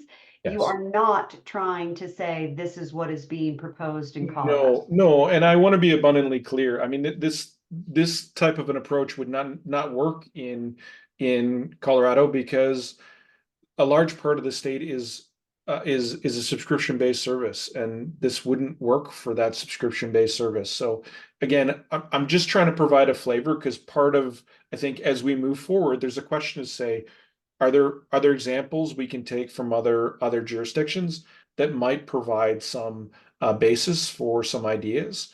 And we may say to ourselves, no, look, this needs to be completely different. But I thought it might be helpful as part of this to provide some of that jurisdictional background. Scott? Go ahead, Scott. You're on mute. Sorry, didn't click both my buttons. Scott the 5 Glass Packaging Institute. Is this time for question on any of the previous 5 or 6 slides that went through, or are we just talking about the reimbursement stuff right now? We'll come back. Scott, if we can go through the reimbursement, I just thought if there was questions on each of the jurisdictions as we went through, that might be helpful to go through. Oh, okay. Okay, then I'll wait. Okay. Pete, I don't know if this is where you want to go, and if it would be helpful, but person's coming in, you're giving examples. Can you describe how the information that you're getting through this call and other avenues through the advisory board will be used to set reimbursement for Colorado? Sorry, Scott, say it one more time. How are we using the feedback? Yes, to set, I think that's what, because that was a little bit of the confusion here as you're proposing what's in Ontario, and the focus was on Ontario. Perhaps you can extrapolate out and say, how's the feedback that you're looking for and getting from this group going to be used to develop the reimbursement for Colorado? So I think, I think as we thought this through, the idea was to provide an idea as to what are the considerations we need to consider as part of the reimbursement model. And so we've talked about some of those already. We want to provide a sense as to what's happening in other jurisdictions as an awareness to say, important for everyone to understand potential context and what potentially we can take from other jurisdictions, if anything. So it's meant to really provide just background so that we can get additional feedback from the group as to potentially this won't work. This has there's some elements to this that could be helpful, but again, it's more as just context building as we move forward. Okay. Thanks. I just want to also draw attention to time. I know we've been on for a while here. We were hoping to take a break at 2. I don't know if there's a natural break, Pete, or we go through the rest of this and the rest of the questions that you have. Just want you to keep in mind as you're presenting and we're having the discussion where to take that break. Okay, we can look to take a break after. Why don't I go through these jurisdictions and then we can come back and deal with the questions after that. Okay. Anyone have an objection on that one? All thumbs up from the board chair. Thumbs up all around. Sounds good. Thank you. Go ahead, Pete. Just next slide over. New Brunswick, slightly different approach that they've taken. They are a newer jurisdiction that is moving forward. They're providing a reimbursement rate. So they're allowing for municipal governments to supply their actual verified costs. And they will reimburse them based on those actual verified costs. Or if they do not provide those costs, there will be a defined reimbursement rate on a dollar per household that is provided, and municipalities can decide to, local governments can decide to take that rate or not. For those that decide not to take it, there is a competitive bid process again, like we had talked about earlier. For the reimbursement rate for processing, during the transition time, so the initial years while contracts may stay in place, they're looking at direct negotiated with each of those processors, and then they would move to a competitive bid process post-transition. Next slide over. British Columbia, for their collection, they again provided a sort of defined reimbursement rate. There was a separate rate provided for single stream municipalities and dual stream municipalities. They offered that rate to the government or to the local government, so they provided them the first right of refusal. If they wanted that rate, they could take it, and that's how then collection was provided. They did the same thing for a drop-off, but it was a dollars per ton. If the municipal government opted out, then they moved to a competitive bid process for both for collection. The processing was always being done through a competitive bid process. And there has been a separate approach that's been taken for multifamily buildings that are not serviced by local governments. In British Columbia, not all of those buildings are serviced by local governments. So they have provided a defined reimbursement rate for those buildings to the private sector.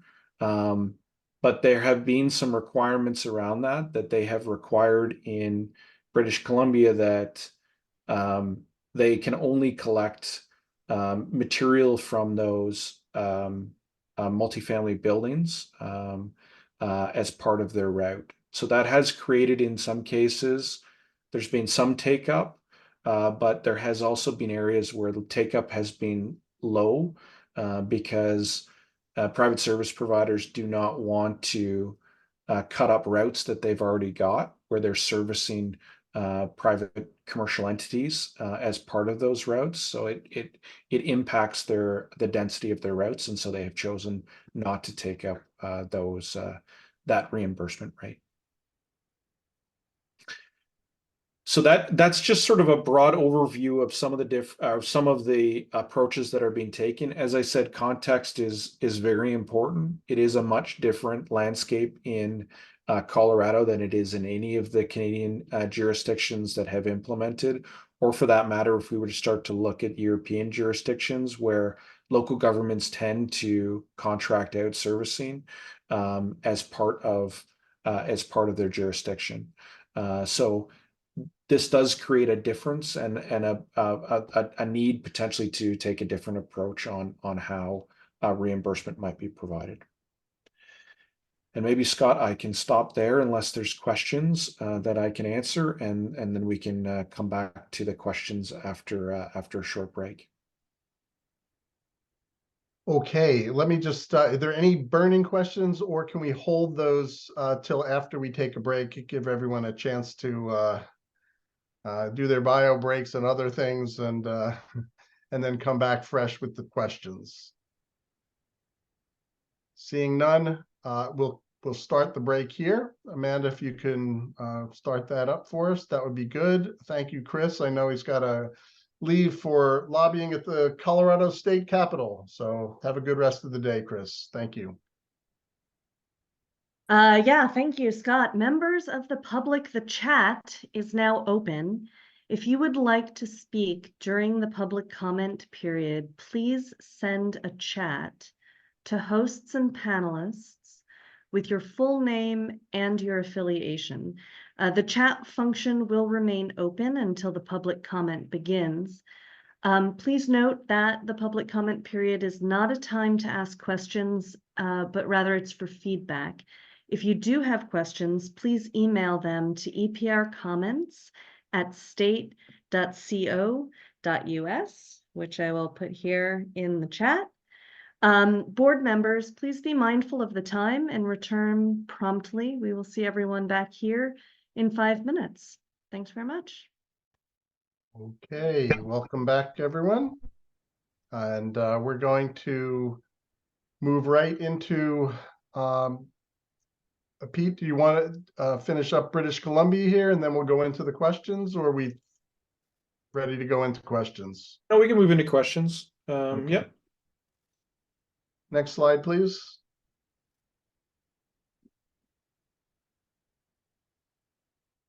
All right, so do you want to take these one at a time? Do you want to read them all together and see how people pick the questions that they want to respond to? How would you like to get response to the questions? There's quite a few of them here. Well, I think maybe first, I think there was some questions. I know Scott had a couple of questions, so I don't know if we want to start there first, just broader questions, and then we can come to the specific questions, Scott.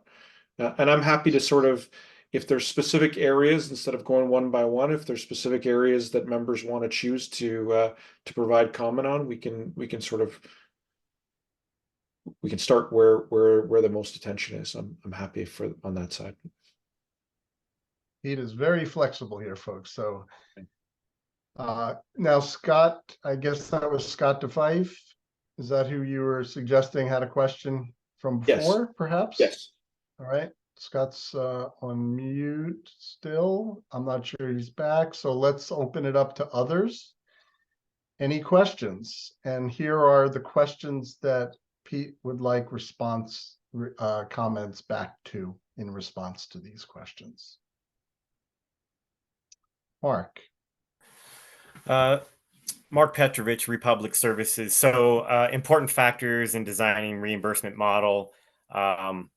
So metrics, that's something that our industry has dealt with through the CDPHE with fees at the landfill and different things have been calculated by the yard in the past. And then there's discrepancies on how yards converted to tons. I think the easiest unit of measure is to use the ton as the metric for, primarily that would be at the recycle processing centers. Everything comes in under the ton. It's not done by the yard. And then as far as collection goes, the collection piece would be a household cost. So I think you have them both right. My recommendation is to stay away from calculating volume with yards. Thanks, Mark. If I can ask, just on the depot servicing side, is that better on the household side, or is that better on the ton side? Or is there another metric? The depot, you mean like the household collection? Yeah, like a drop off. Oh, the drop off. Yeah. Drop off would be by the ton, because that's usually going to be put into a dog house, like a roll off, but that's got a cover on it, or maybe they could be covered in locked, 6 and 8 yard containers. I would still, that's sold by the yard, right? There's a yard price with it, but it's measured when it gets to the recycle processing center by the ton. Does that make sense? Yep. So when you service a residential home with a container, a cart in front of their home, that is a per household cost per month to provide that service, whatever it may be, weekly, every other week. When you have a commercial container at a drop off, or if you have a business that has a commercial container, that is priced by the yard. Okay. But what's brought to the recycle processing center is brought and weighed by the ton.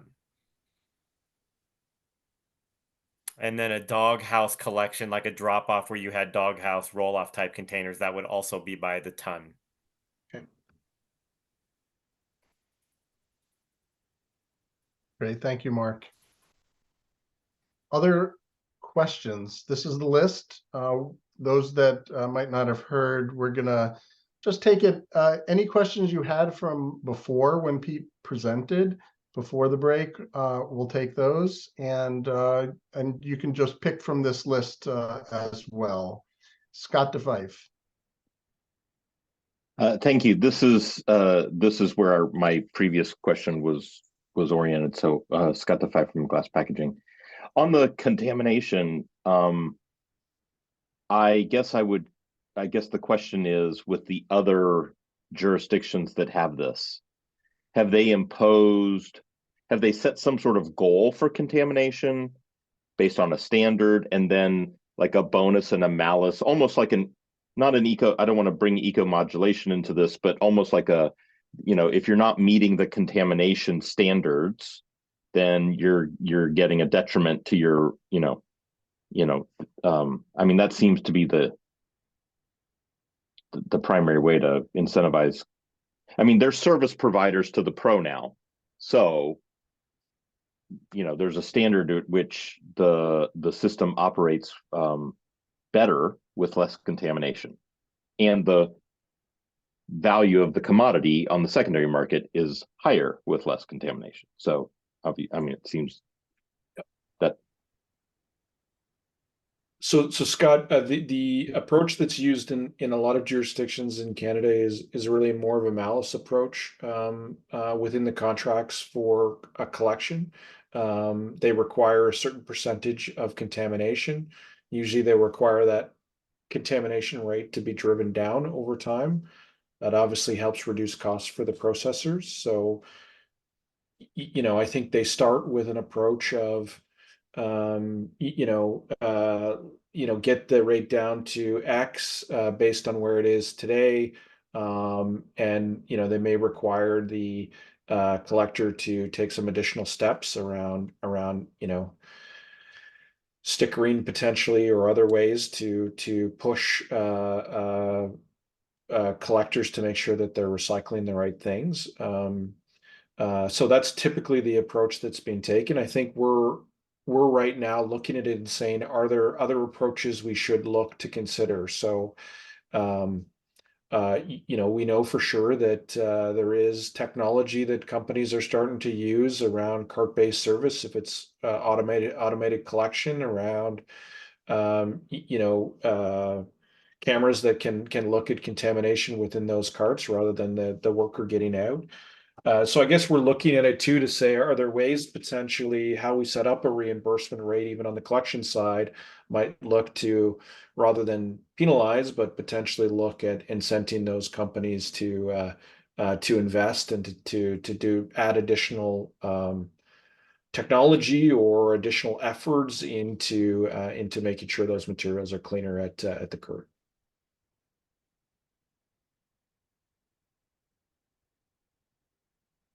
Thank you, Scott. And thank you, Pete. Any other questions? Gail. Yes, thank you, Gail, Gary, City of Steamboat Springs City Council. Just trying to wrap my head around this. And, and as I think of kind of some of the different jurisdictions, in terms of the contamination, in terms of, the reimbursement rate, specifically where you've got where you have an open market. Will that be on a hauler by hauler basis, or will that be more on a municipality basis? If it's an open market system, Gail, I would assume it would likely be on a service provider, hauler to hauler potential agreement that we would need to have in place to provide a reimbursement to those entities. Okay, thank you. Thank you, Gail. Liz? Liz Chapman, Recycle Colorado. This is not my particular field, and I appreciate, Mark, you speaking up and bringing the hauler perspective to bear, because I feel like that is extremely important as we pursue this discussion. I'd be curious about Barrett Jensen with Waste Connections and Junior with Glenwood Springs, because you all have experience with hauling. I'd love to hear what your thoughts and questions are on this as we pursue this discussion. Thank you, Liz. Seeing Mark's hand up and then Caroline's, we'll take them first, and hopefully we'll hear from Barrett and Junior. Mark? Yeah, Mark Petrovich, Republic Services. Real quick, I just wanted to throw this out there. Has there been any discussion, or have you seen in Canada or other places where you have a subscription area, which I know is kind of unique to Colorado, but has there been talk of districting, right? So you don't have the inefficiencies of subscription collection, but through the EPR program, that these open market areas would be districted. Doesn't need to be answered now. I'm just throwing that out there. I didn't know if it had come up previously. So Mark, I don't think it has come up. I think some of this might start to come up a little bit as different requirements are added in different municipalities in different provinces and states, but it hasn't come up yet. But I think certainly, and I want to be clear, like, we're not coming into this discussion with a baked solution. We want your feedback in this to say, what do you think would be the most effective approach to take this?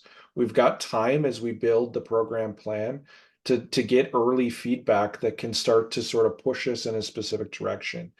So I think we are keen to hear back from, particularly on the reimbursement rates, from local governments and haulers and processors as to what potentially angles or what potential opportunities might work best to take into account the different type of contracting that's happening within the state. Thank you for that. Caroline and then Jake. Caroline Mitchell, City of Fort Collins. And Mark, I wonder if when you're bringing up districting, are you meaning contracted hauling by that, or did you have a different?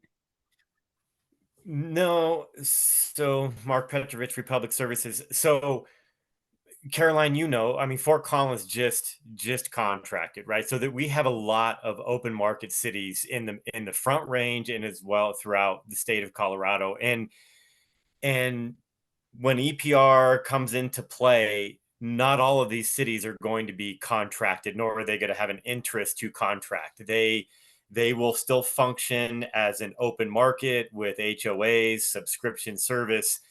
And in order to keep prices competitive and keep prices affordable for constituents, well, I mean, it will be, but because it's going to be paid through by the pro, you're going to want to create efficient routes, and a subscription method is not efficient because they're all over the board. They're very fragmented. So districting may be something to where residents still have a choice on their solid waste hauler in an open market, but the recycling could be provided in a districted manner, which means people could bid to service a specific district, but that is really going to create an efficiency that we don't have in Colorado in a lot of cities. And Caroline knows, and I'm sure everyone on this phone that has any idea about this, there are a lot of cities that are not contracted, and they will not be contracting by the time this comes into place. Some will, some have an interest. Fort Collins just did,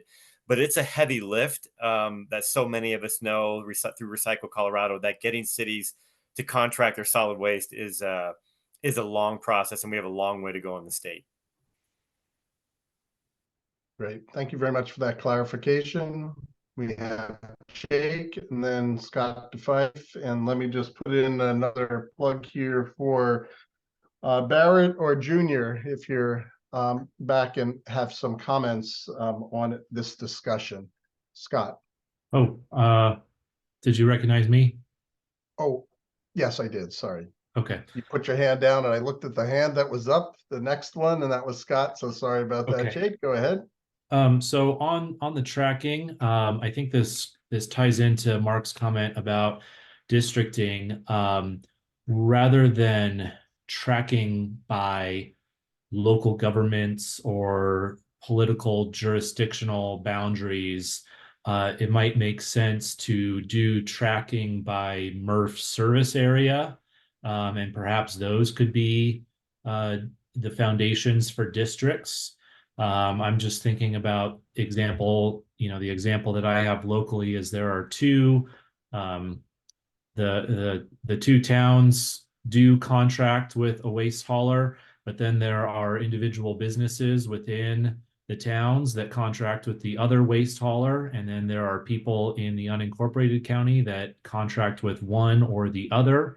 And so trying to do tracking by a local government would get messy quick, and it would probably make sense to try to track at the MRF level and based on the MRF service area rather than those political boundaries.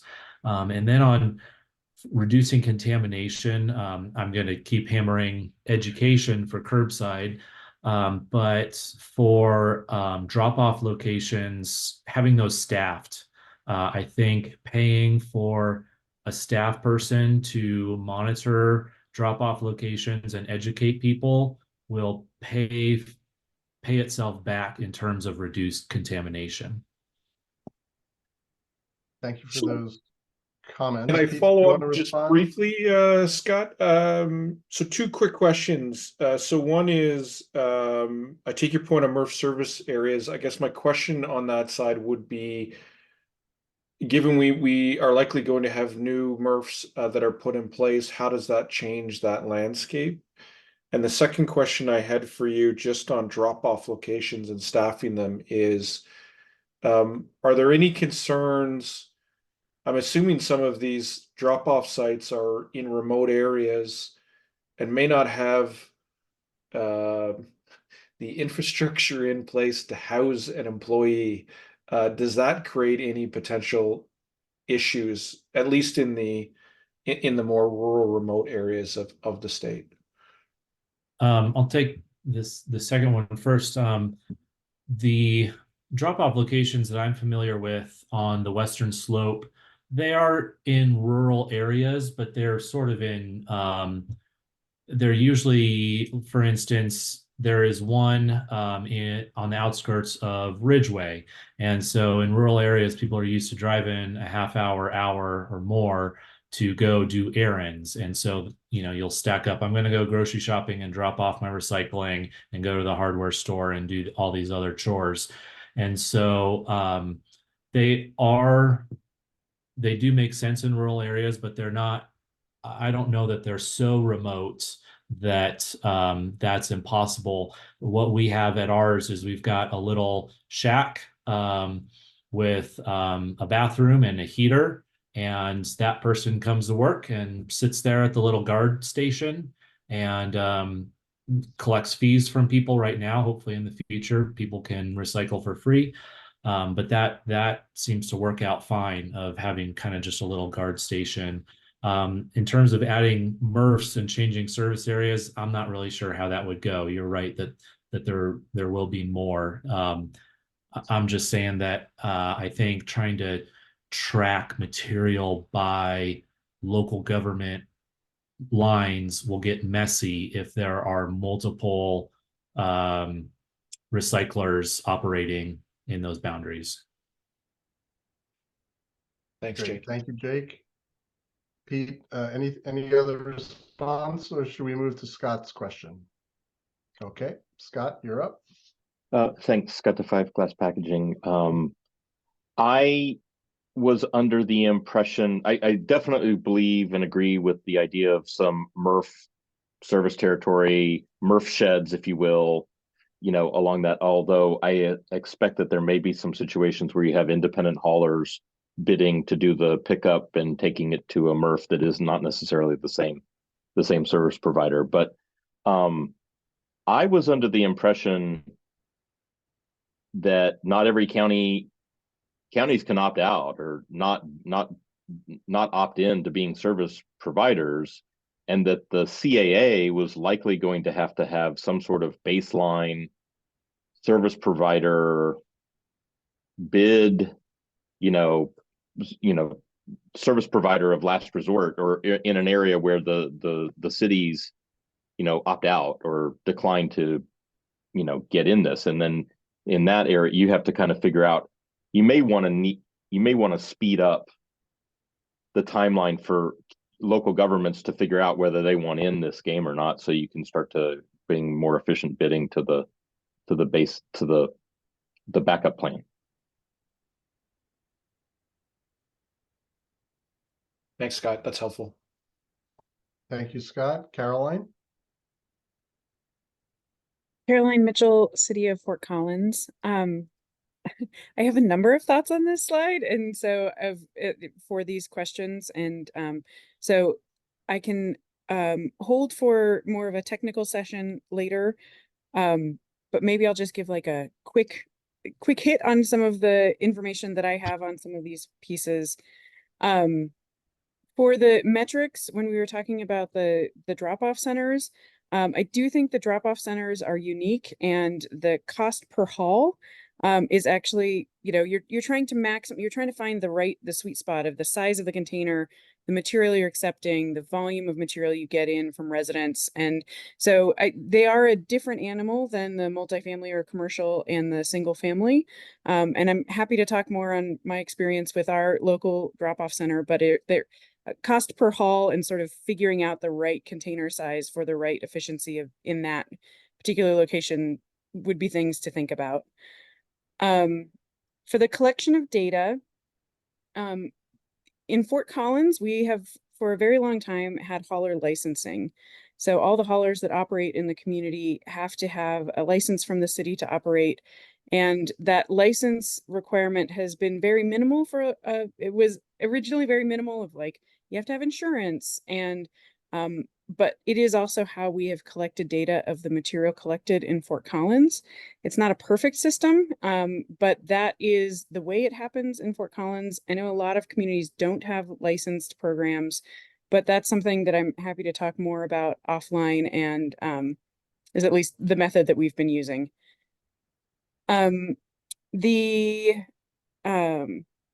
I had some questions with the subscription services and the material chain of custody, kind of better understanding what you mean there.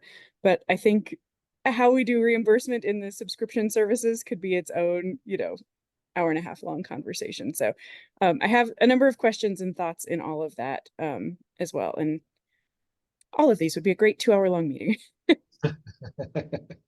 And I think this is an item we're going to come back to. I think lots of times before the program plan is submitted, because there's lots of meat here to talk through. So appreciate the comments, Carolyn. I think the chain of custody is really just understanding how much of the truck on a subscription-based service is eligible sites. And how much is coming from eligible sites, and then how do we ensure once that's dropped off at a processing facility, that amount of material, we've got to make sure that the pro has an obligation to make sure that material ends up at a responsible end market, and that the costs are properly allocated to the producers. So there's a bunch of questions in there. So if the load of material comes in and half of it is OCC coming from businesses, so it's business to business material, none of that material is going to be included in the program. So there's just a bunch of issues that come into making sure that we're meeting the legislative obligations of the act and that we're properly assessing costs to the producers. Thank you, Caroline. Thank you, Pete.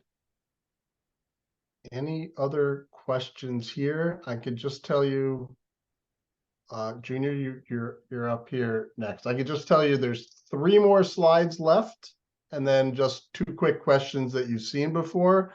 So we're nearing the end for the meeting that we have set. Junior.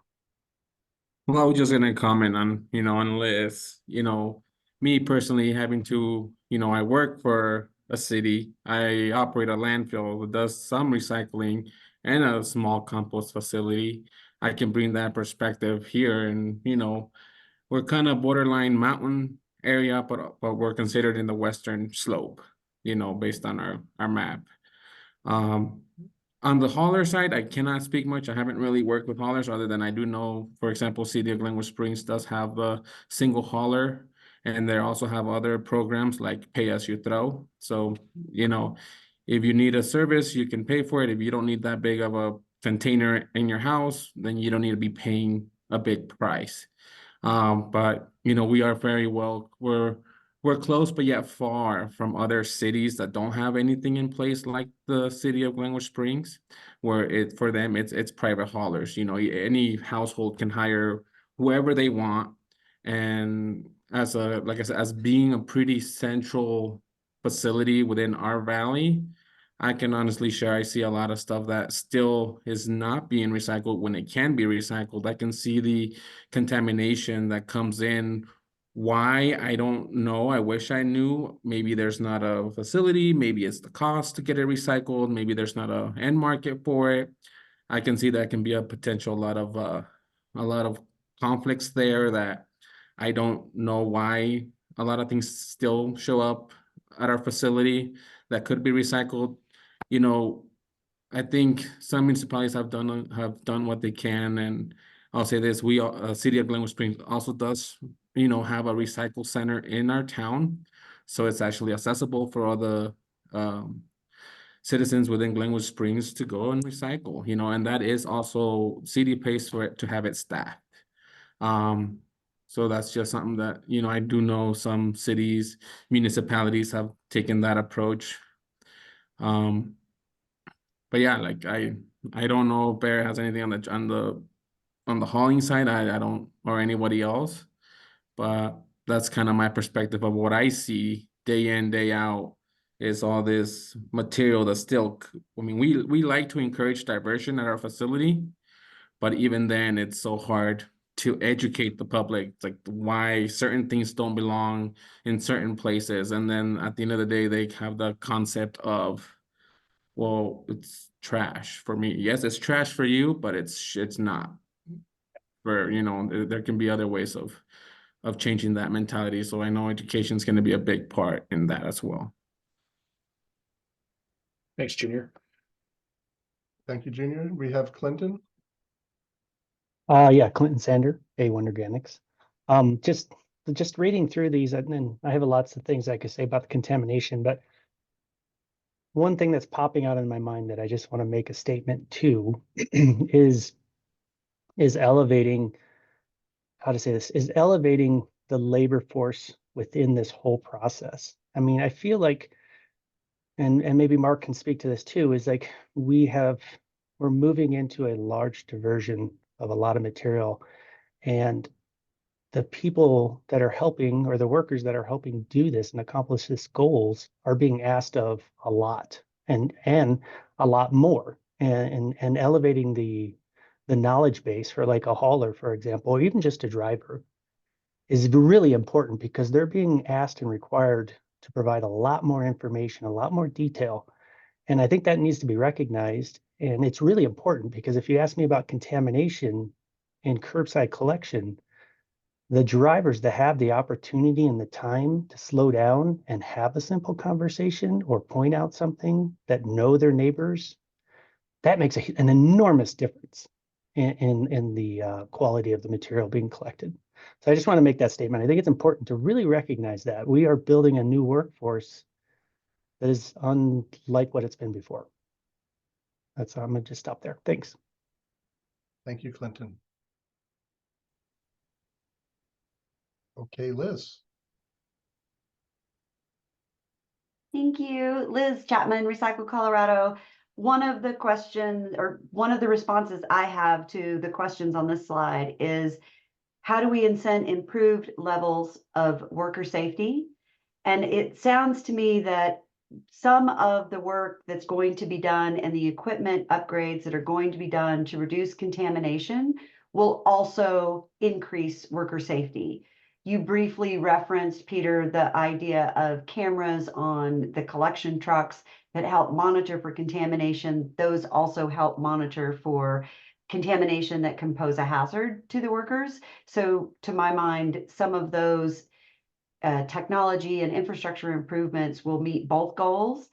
And I wonder if there is an opportunity in the competitive bid process that is likely to be part of any of the reimbursement models that we come up with. Could that be one of the criteria to give one entity a stroke in an advantage in the competitive bid process? Is there room in the competitive bid process to include worker safety records and practices? I think there is. I think there is. I think there may also be questions about simply, are there minimum requirements we should expect over time from haulers around worker health and safety? So some of the things may be carrots. Some of the things may just be requirements that we want to make over time. We might not be able to put them in place today because we don't want to. We want to ensure that the players, we're incenting the players over time to make the transition. We don't want to penalize companies day one, but how do we potentially, are there considerations we should be putting into place into contract terms that would help to address some of the health and safety side? And then are there incentives on top of that? So those are areas where it would be helpful to get feedback from the sector as to, what's common right now. Are there best practices moving forward around expectations within contracting around levels of health and safety that would be expected from service providers? Barrett, looks like you may have a response. Yeah, hey, sorry, keep saying my connection's unstable. Can you hear me? Yes, we can hear you. Okay. Yeah, no, I think that's an important point. I was going to ask the question on what are we actually asking when we say how do we incent improved levels of worker safety? I mean, just keeping in mind, right, that we're essentially most likely going to be adding, increased trucks, more people, and as great as it is to have drivers, educating, our customers on what they need to do. I mean, there's also that portion too, right, where we can't just have all of our drivers running around the streets talking to people out of the trucks. That's inherently dangerous. So, that's a huge piece on improved levels of worker safety. I think comes to your point, Peter. I mean, there are definitely things that everyone does, internally, and we're definitely have to discuss those moving forward. But there's an inherent, excess danger as we send more trucks and more people into areas of the state that we currently haven't. So that's going to be a huge topic of discussion, I think, moving forward. And I did want to, because I've missed a little bit of this. We're going to come back to these, correct? We're going to have a chance to comment on these further. We are, yes. Yeah, I think the conversation, Barrett, is we want to try to get initial feedback, and we want to get people starting to think about what are some of the key areas that need to get addressed. And some of these obviously will take additional time to think through. We as an organization need to think through them, but we also want you to think through them to get feedback from all of you as that moves forward. So yeah, I mean, understanding, I think, Barrett, the on the ground, what are health and safety requirements that should be potentially mandatory expectations around that may be above where the state requires them. driver training or whatever that might be. What are those types of things that the pro should expect as part of its engagement with haulers or with processors? Thanks, Pete. Pete, you've got a lot of questions here, a lot of responses. There's probably you've sparked a lot of thoughts. And I know that there's going to be interest in providing information after this call. What's the best way? Maybe remind us of the process, and maybe a question for Darla as well here. So I think the process right now, there is a process through CDPHE to provide feedback and questions as part of the meetings. So I would encourage people to use those channels to get that feedback to us through that channel so that it's all documented. We will work after all of these meetings to make sure that we provide at least interim responses to comments that you might have or questions you might have. But again, I think just getting initial feedback in areas would certainly be very helpful for us. And to Barrett's question, this is going to be an iterative process as we move forward. We're going to want to get feedback potentially from you multiple times on topics before we land the final draft program plan that will be submitted. So, Mark, please, the examples I'm providing today, not what we're necessarily moving forward with, but areas for at least getting people thinking about how things are done elsewhere and what again may be applicable or not. So Darla, I don't know if I can't see you on my screen, so that's appropriate to go through that channel? Absolutely. Yes, you can submit comments through EPR comments at state.co.us. And with Is there us the having spreadsheet as well, Darla? There's not a spreadsheet, no. Okay. No. If the public is submitting comments regarding a specific topic during one of our meetings, we ask that you send that within 10 days after the meeting, especially now that we're meeting every 2 weeks. So if we can get it within 10 days, we can compile it, share it with the board for their digestion before their next meeting. And then we'd ask that you be specific about the meeting number that you're commenting on. And if you have a specific topic, maybe it's the reimbursement rates, maybe it's enforcement or compliance, just be specific about which topics you're commenting on. And that'll help us keep everything organized for the board. Thank you. Thank you, Darla.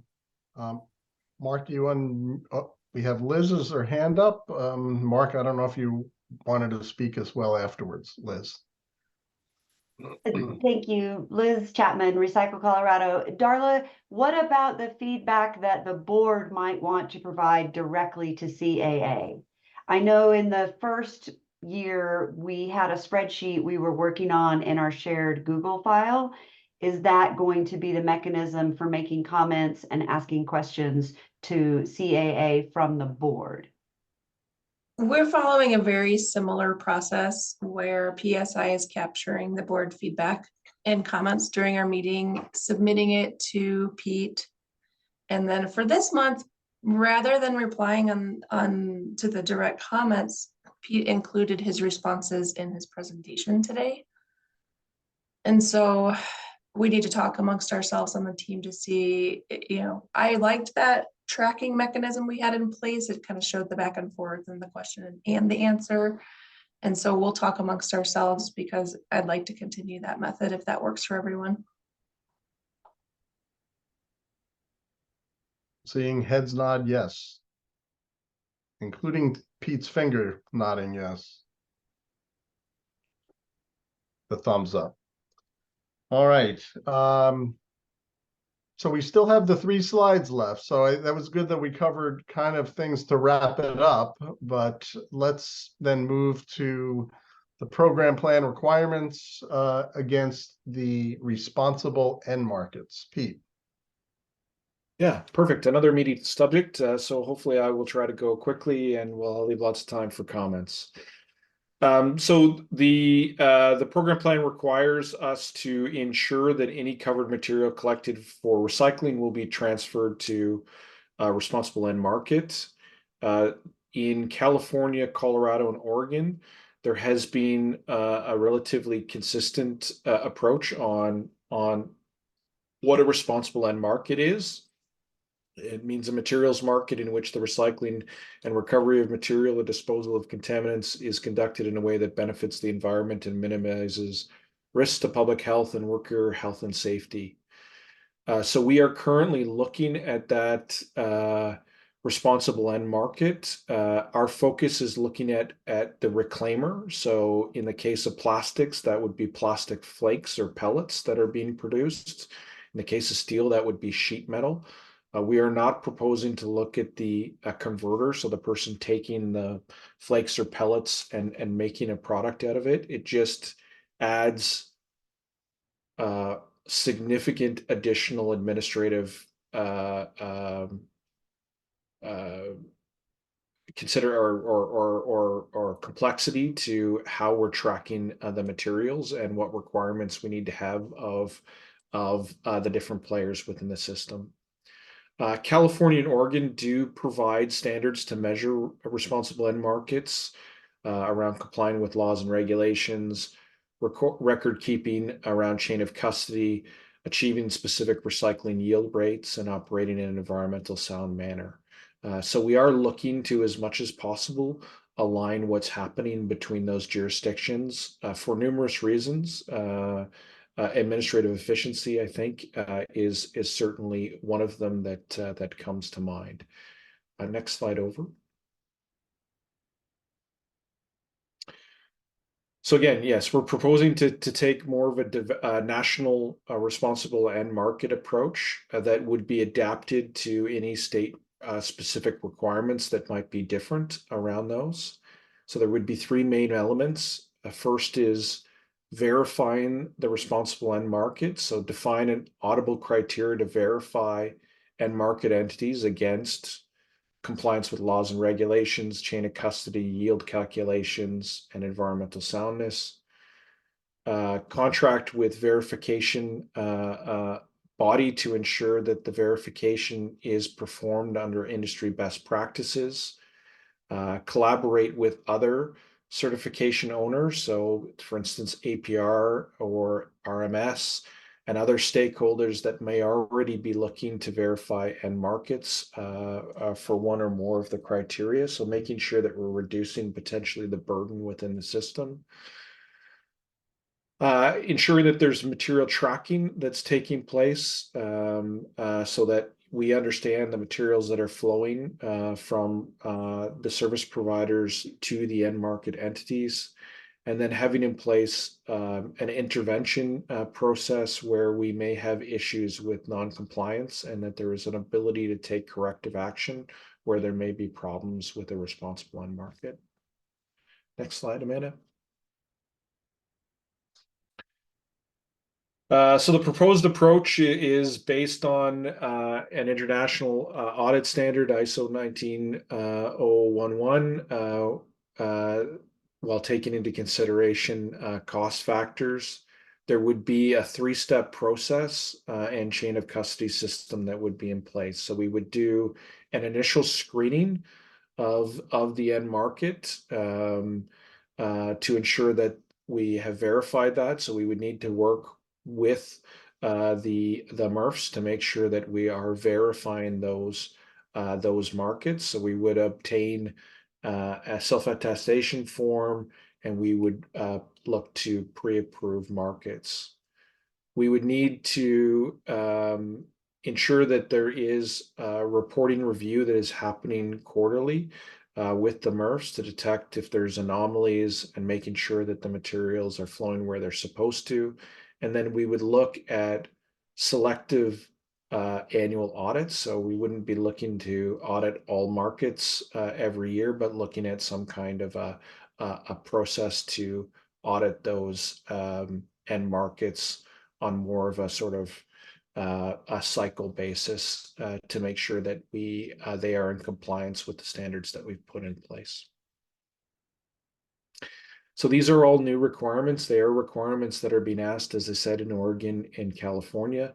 So there's the ability to utilize those systems as well that are going to be requiring the same factors. So, you know, if a recycler in Oregon is using the same end market as somebody in Colorado, it's getting verified once and it's getting screened once so that we've got that information in place. Next slide over, Scott, and make sure we keep on time. So this would be a change. So I assume there may be some concerns with the approach. We need to make sure that we're thinking through how do we take this approach, ensuring that there's time for the systems to be put in place, but we're also meeting the legislative requirements included in the act. And the second question are what level of assessment of end markets is currently being undertaken within the state? So what are some of those processors that are currently using end markets? Is there any level of assessment that's currently done of those markets or required through contracts, through municipal contracts? Great. Thank you, Pete, for laying that out. This is a fairly new concept in the United States for, it's coming up in EPR. It's certainly in Europe and Canada has implemented this already, but it is taking hold here. So you have the questions, and I'm wondering if we can do a little rapid round here of comments. Barrett. Yeah, thank you. Barrett Jensen, Waste Connections. Just a clarifying question, Peter. So under the program, MRFs will only be allowed to sell materials to verified markets from the Pro? Correct, because we're required under law that those are the materials that can be, counted against our targets that are sent to responsible end markets. Okay, perfect. Thank you. And with that, I'll have to digest that a little bit. Okay. Thank you, Barrett. Other questions, comments? Do you have concerns with the approach? Liz, and then Mark. One of my comments would be would be the first time, to my knowledge, this sort of verification system would be deployed in Colorado in our system. But I am not the end all be all. I would trust Mark and Barrett's assessment of that situation. But to my knowledge, there's not anybody putting these kind of constraints on where MRFs can sell their materials. Thank you, Liz. Mark? Yeah, Mark Petrovich, Republic Services. Admittedly, I'm not an expert in end markets, right? But I do have people on my team that are. So I suspect that we will have, as an industry, some concerns, not with reporting where we're going to end markets, but I think there would be concerns that the Pro is kind of directing and approving where we go to end markets, because that is a fluid process, for one. And number two, I can speak, this is only for Republic. We have just opened up a brand new polymer center in Las Vegas, and we will be opening up others, which essentially is processing plastics that we're taking from our recycle processing centers, and then we are further processing them to really create a circular economy. So how does this impact us taking material out of state for further processing to be processed into flake and sold into end markets? So a lot of questions to be answered. Again, I am not an expert on this, but I need to get some clarity on it. But I am just putting on record that I believe our industry will have some concerns with being directed, with losing any kind of control we have for a very fluid end market commodity piece of our business. Thanks, Mark. I think it's this is a relatively new concept that's been added in the 3 states that I mentioned, in Colorado, in California, and Oregon. So it is something to some degree new. Canada, the requirements are lower still, but I think there is a movement in this side to make sure that materials are ending up in responsible end market, and so some discussion around how can markets be verified.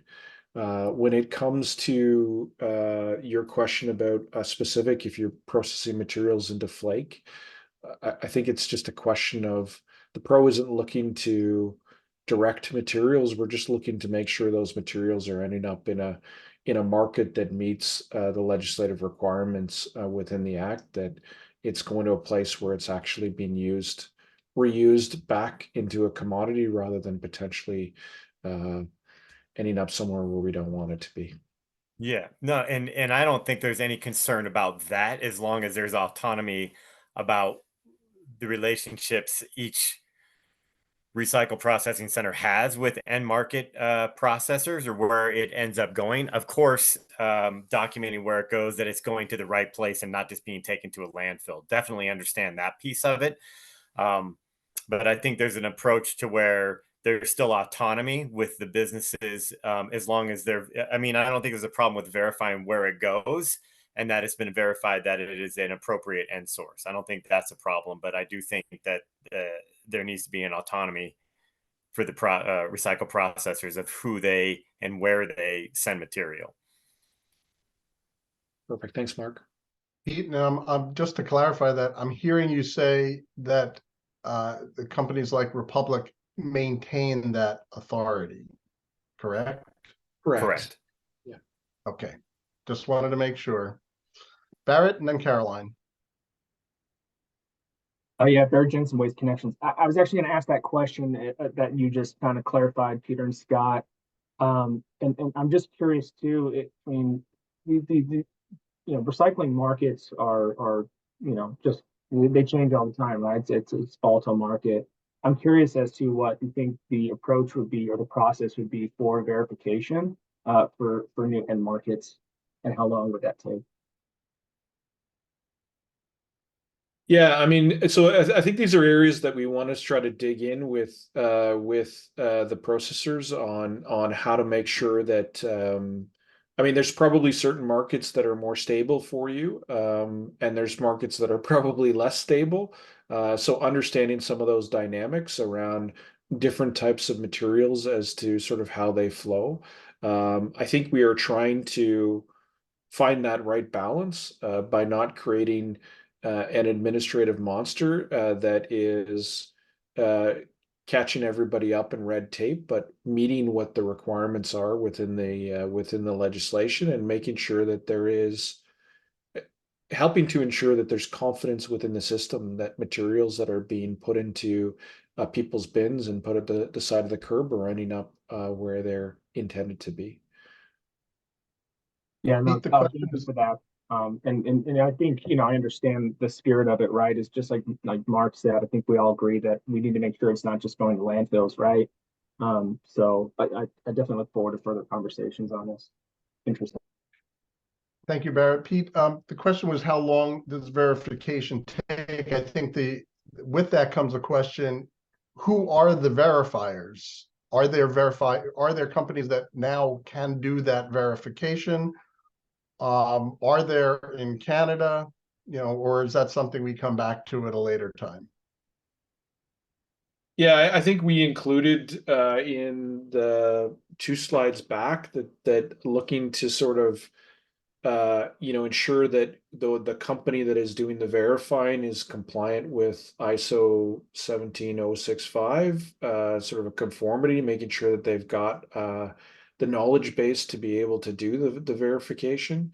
And again, I think, certainly as this process moves forward, we are looking at it in the 3 states. So we are looking for feedback as we move forward as to how do we make this efficient. We're trying to find ways to do that by, again, if 8 different organizations are all using a paper mill, that there's only one time for that facility to be verified, and then everyone can use it, right?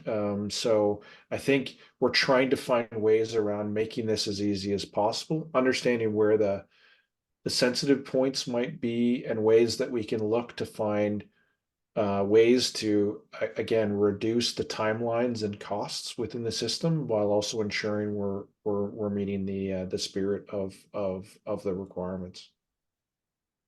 Great, thank you, Pete. Caroline? Caroline Mitchell, City of Fort Collins.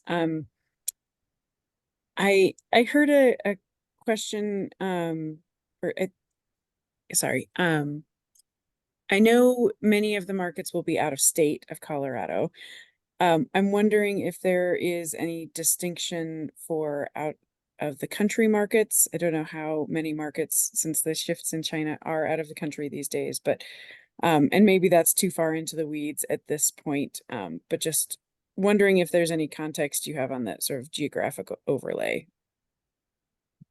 Yeah, I think Carolyn, I think we're certainly aware of that side. We are thinking that through right now around what varying levels may occur if it's out of country, and what that might mean. So I think we are thinking some of those things through right now to make sure that we're setting the appropriate level of rigor.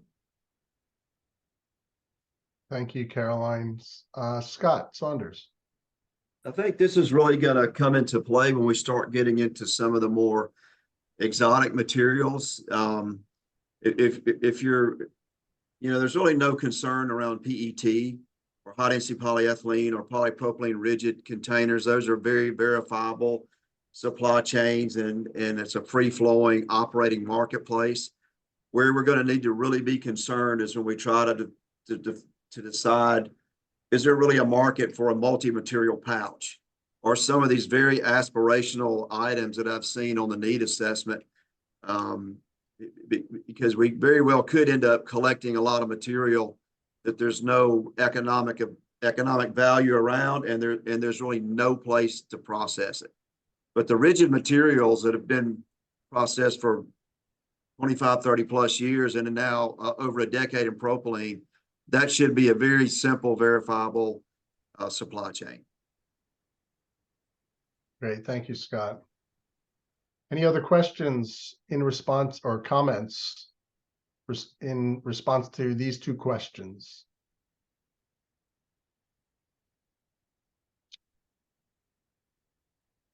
Okay.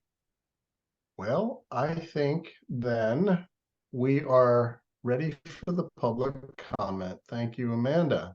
All right, I'll hand it over to you. And thank you, Pete, for all of that amazing call and response here. So over to you, Amanda. Thanks, Scott. We are now in the public comment period of the meeting. I will call on members of the public in the order in which their requests were received. Because we have limited time, we will allow 2 minutes for each comment, and we encourage commenters to focus on topics discussed during this meeting. We'll begin with Brian Loma of Cut the Plastic EMS. Brian, you should now be allowed to speak, and I'll just ask you to unmute.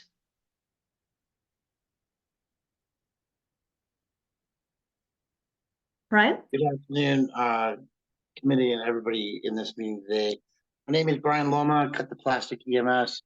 I've really found this conversation very enlightening today, and I've taken a couple of notes that I want to just highlight real quickly. I'm very interested in the idea that waste is the trash hauling and the recycling are able to be tied together in this districting kind of concept.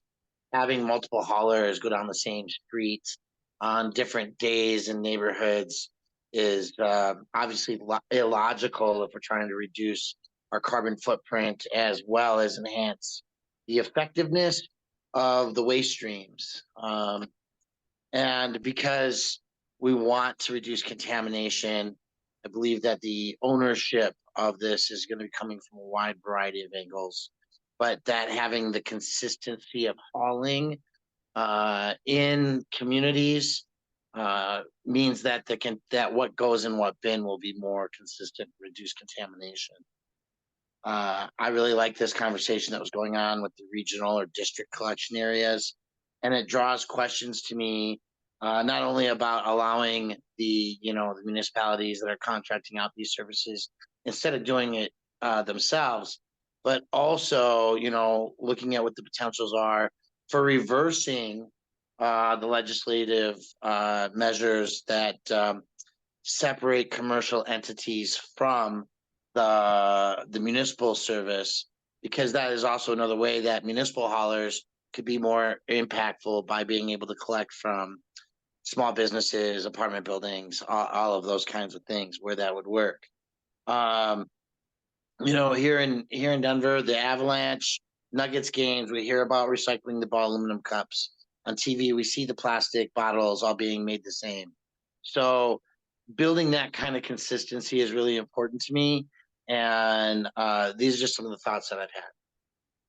Thanks very much, Brian, for your comments. We'll move next to Chris Pichet of RPM Eco. Chris, you should now be able to unmute. Thank you, Amanda. This is Chris Pichet from RPM Eco. So we are a recycler of agri containers and automotive containers. We did have good conversation, Peter and I am looking forward to continue on that topic. Meanwhile, regarding today's comments, it's about one point or two that Peter mentioned, and comparing the EPR model with Canada, I find it very interesting. At first, maybe you're not too comfortable with it, but it is, in my opinion, a good way to do it. And the way you're doing it, other states should take notes on that.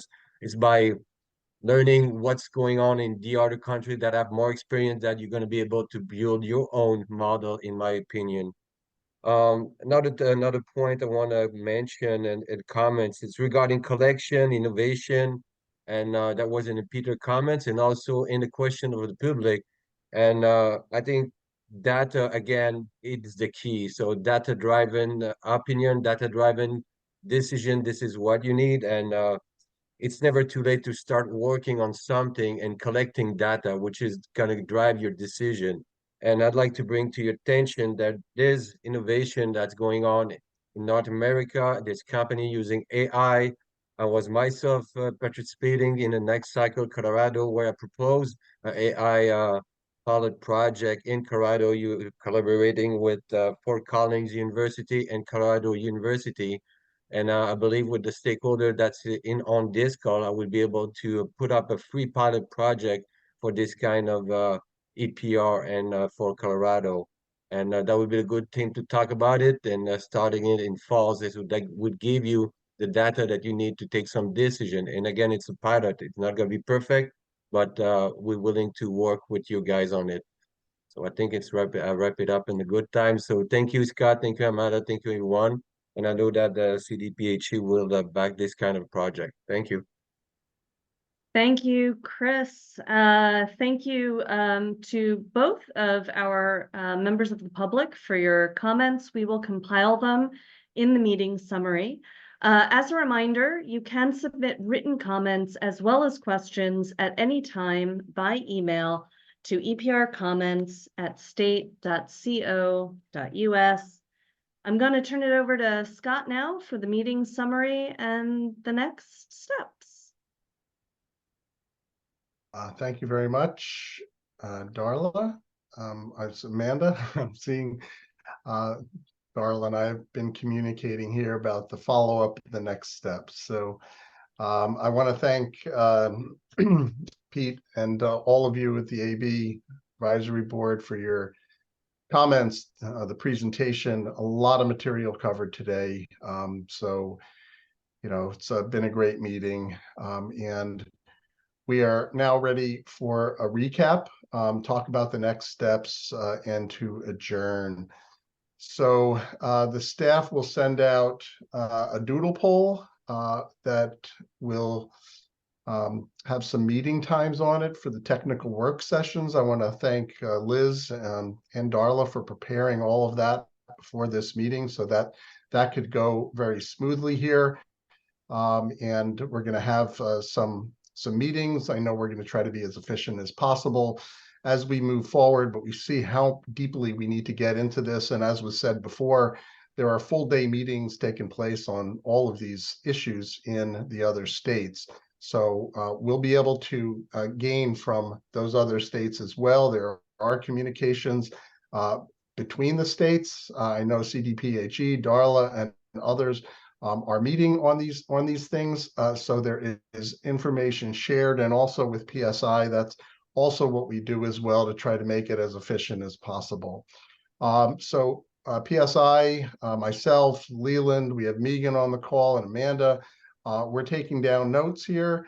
We're have the comments that were made, great comments, great responses. We'll compile all of that and get that over to CAA and then prepare some responses for that.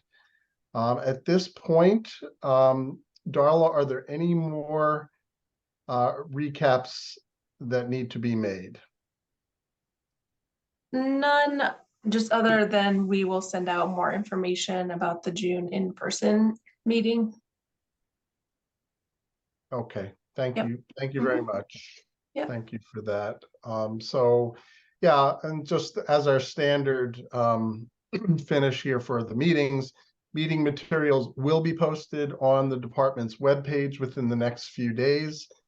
And Amanda hopefully has posted the link in the chat, and the advisory board will participate in the tours on June 12th, and a public sign up for a very limited number of in-person seats will be provided by the department, and any other information that is needed for that will be sent out by CDPHE. And then please join us at our next scheduled advisory board meeting, which is the hybrid meeting that was discussed before. It will be June 13th from 8:30 to 11:30 a.m. So with that, members of the public, stakeholders, thank you so much for attending today. We greatly value your participation and partnership. Appreciate all the time that you've taken out of your day to be part of this producer responsibility program development. And we hope you will continue to stay connected and share the details of this program with others. You can see here on the screen how to do that. I will close by saying thank you again to the board. We are all, as always, incredibly grateful for your input. This is a long haul, and you're really doing a great job. Just want to keep encouraging you. The questions are great. You're plowing new ground all the time. It's probably why it may be a little exhausting at times, but you're doing a fantastic job moving ahead, and really look forward to each stage and each meeting. So with that, it's time to adjourn. And let me now ask for a motion to adjourn.